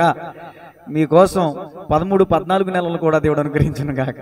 మనకున్నది 12 నెలలే, కానీ ఈ నెల మేము పెడతామని స్థానికులే కాదు, ఆశీర్వాద గుడిలో పాల్గొనే వాళ్ళు కూడా, క్రొత్త వాళ్ళు కూడా, ఎందుకంటే వాళ్ళు విశ్వసించారు ఈ ఆశీర్వాద గుడిలో పాల్గొంటున్నాం, మేము దీవించబడుతున్నాం, మేము కూడా గుప్పులు విప్పుతాం, మేము కూడా ఒక నెల ప్రేమ ఏర్పాటు చేస్తాం, మాకు ఆశీర్వాదం కావాలని ముందుకు వస్తున్నారు. అంతేగాని నేనేమైనా బలవంతం చేస్తున్నానా, ప్రేరేపిస్తున్నానా? లేదు. ఈ ఆశీర్వాద కొడుకులో పాల్గొన్న మనందరినీ దేవుడు దీవించునుగాక. మరి ఆశీర్వాద కొడుకుకు ప్రేమ ఎందుకు సహకరించిన, స్పాన్సర్ చేసిన కుటుంబాన్ని దేవుడు దీవించునుగాక. వారి కుటుంబంలో గొప్ప ఆశీర్వాదం దేవుడు అనుగ్రహించునుగాక. వారి బిడ్డలను దేవుడు దీవించునుగాక. వారి ఉద్యోగాలను దీవించునుగాక. వారి పంట బలాలను దీవించునుగాక. ఆమేన్. దేవునికి స్తోత్రం. పేరు చెప్పట్లేదు అనుకుంటున్నారు కదా, వాళ్ళు చెప్పొద్దన్నారు, అందుకే నేను చెప్పట్లా. దేవునికి స్తోత్రం చెప్పండి గట్టిగా, హల్లెలూయా. కాబట్టి గమనించాలి, మన్నించాలి. మరి ఎవరికి చెప్పలే, సంఘ పెద్దలు అడిగారు, చాలా మంది అడిగారు, చెప్పను వాళ్ళు ఏమనుకున్నా నాకు అనవసరం, చెప్పొద్దు అన్నారు, చెప్పలేదు అంతే. దేవునికి స్తోత్రం చెప్పండి గట్టిగా, హల్లెలూయా. కయీనుతో దేవుడు మాట్లాడినట్లుగా దేవుడు మనతో మాట్లాడాడు. అంటే మనం కయీను వంటి వారం అని చెప్పట్లా, మనం కయీను వంటి వారమై ఉండాలా ఉండకూడదా? కయీను వంటి వారమై ఉండరు. అది ఏం చేశాడు కయీను? దేవుడు స్వయంగా మాట్లాడితే విధేయత చూపలా. కయీను నీ తమ్ముడితో సమాధాన పడంటే మీద పడి చంపేశాడు. ఇప్పుడు దైవజనులు మాట చెప్పారు, గుమ్మం దాటే లోపల మీరేం చేయాలి? గత ఆదివారం మాట్లాడిన మాటలు ఏంటండి లక్ష్మి గారు? అదే వాక్యమా? ఇది ఇద్దరు నేను నిలబెట్టి కూడా చూపించా. ఇది వీళ్ళిద్దరు కలిసి ఉంటే, ఐక్యతగా ఉంటే ఒక విశ్వాసి వాళ్ళని చూసి రక్షించబడతా చెప్పానా? మన మాటలు కాదు, మన ప్రసంగం కాదు, అనేక మంది సంఘానికి రావాలంటే మన ప్రేమ. ఇప్పుడు సాయికి ఆపరేషన్ ముందు ప్రార్థన పెట్టుకున్నారు, సంఘస్థులు అందరూ చేర్చి ప్రార్థన చేశారు లేదా? ఈరోజు తను కూడా కనికరించబడి తను కూడా మందిరానికి వస్తూ దేవునిలో తృప్తిపడుతున్నాడు లేదా? అది నేనా? కాదు, సంఘం తన కోసం కన్నీరు విడిచి చేసిన ప్రార్థన. అది మన సంఘంలో కూడా నెరవేర్చబడింది. అది ఎక్కడో కాదు, మన సంఘంలో కూడా నెరవేర్చబడింది. నిజమేనండి. తల్లిదండ్రులు పిల్లలు బాగుండాలని ఎలా కోరుకుంటారు, సేవకుడు కూడా మీరు అలాగే. మీ ఇంట్లో ఫంక్షన్ అయితే అసలు అమ్మగారు ఇల్లు కట్టుకుంటే నాకు సంతోషం అయిపోయింది, ఏసు రక్తమేజం. ఏమైనా పెద్ద సేవకులు వచ్చేది, అబ్బా ఇచ్చేవచ్చు ఒక రూమ్ అని, అంతే కదా. నేనంతా నాకు కూడా కావాలి ఆయన అసలు కుళ్ళుపోలే, నేను స్వార్థం చూపించలా, నా ఆత్మీయతలు నాది కదా. నేను స్తోత్రం కలుగుగా. అలా మీరు బాగుంటే సంతోషించేది సేవకుడు. మిమ్మల్ని గద్దించినా హెచ్చరించినా, ఇదిగో మట్టిని ఏం చేస్తాడు? సారిపై తిరుపుతా ఒక మంచి పాత్రగా చేస్తాడు. అక్కడ ఒక్కోసారి కొడతాడు, మట్టిని కాళ్ళ కిందేసి తొక్కుతాడు. మమ్మల్ని తొక్కేస్తాడు ఈ పాస్టర్. మిమ్మల్ని తొక్కేది ఎందుకని? మీరు క్రీస్తు స్వరూపులోకి మార్చబడటం కోసం. అర్థమైతే సపర్లు కొడతారు ఏసు రక్తం. పైగా పాటలు పడేస్తారు, జగట్టమంటినయ్య నేను ఈ చేతి వేళ. మరే జగటం అంటే మళ్ళీ మీరు మా చేతిలో పెట్టాడు, దంచి మిమ్మల్ని పాత్రగా చేయడమే మా బాధ్యత. కొట్టొద్దునైనా కొద్ది దెబ్బ ఎక్కువ తగులుతుందంటే ఏసు రక్తమే చేయం. సరే, దేవునికి మహిమ కలుగునుగా. ఇంతవరకు దైవజనుల ద్వారా ప్రకటించబడిన వర్తమానం మనందరి హృదయంలో నీరు కట్టి ఫలించును గాక. మనందరి హృదయంలో కోపం తీసివేసుకుందాము గాక. ఒకరినొకరు ప్రేమించుకుందాము గాక. ఒకరినొకరు అభివృద్ధి పొందుదాము గాక. దేవునికి మహిమ కలుగును గాక. ప్రేమేనండి సంఘాన్ని అభివృద్ధి చేసేది, ప్రేమేనండి కుటుంబాన్ని అభివృద్ధి చేసేది, ప్రేమేనండి మీరు డెవలప్మెంట్ అవడానికి కారణం. దేవుడు ప్రేమ స్వరూపి, ప్రేమ లేనివాడు దేవుని ఎరగడు. తన సహోదరుని ప్రేమిస్తున్నానని చెబుతూ వెలుగులో ఉన్నానని చెప్పుకుంటూ తన సహోదరుని ద్వేషించడం ఇంకా చీకట్లోనే ఉన్నాడండి. మీరు ఇంకా చీకట్లోనే ఉంటారా? ఈ రోజైనా వెలుగులో వస్తారా? మీ ఇష్టం. దేవునికి మహిమ కలుగును గాక. హల్లెలూయా. దేవునికి స్తోత్రం. God bless you all.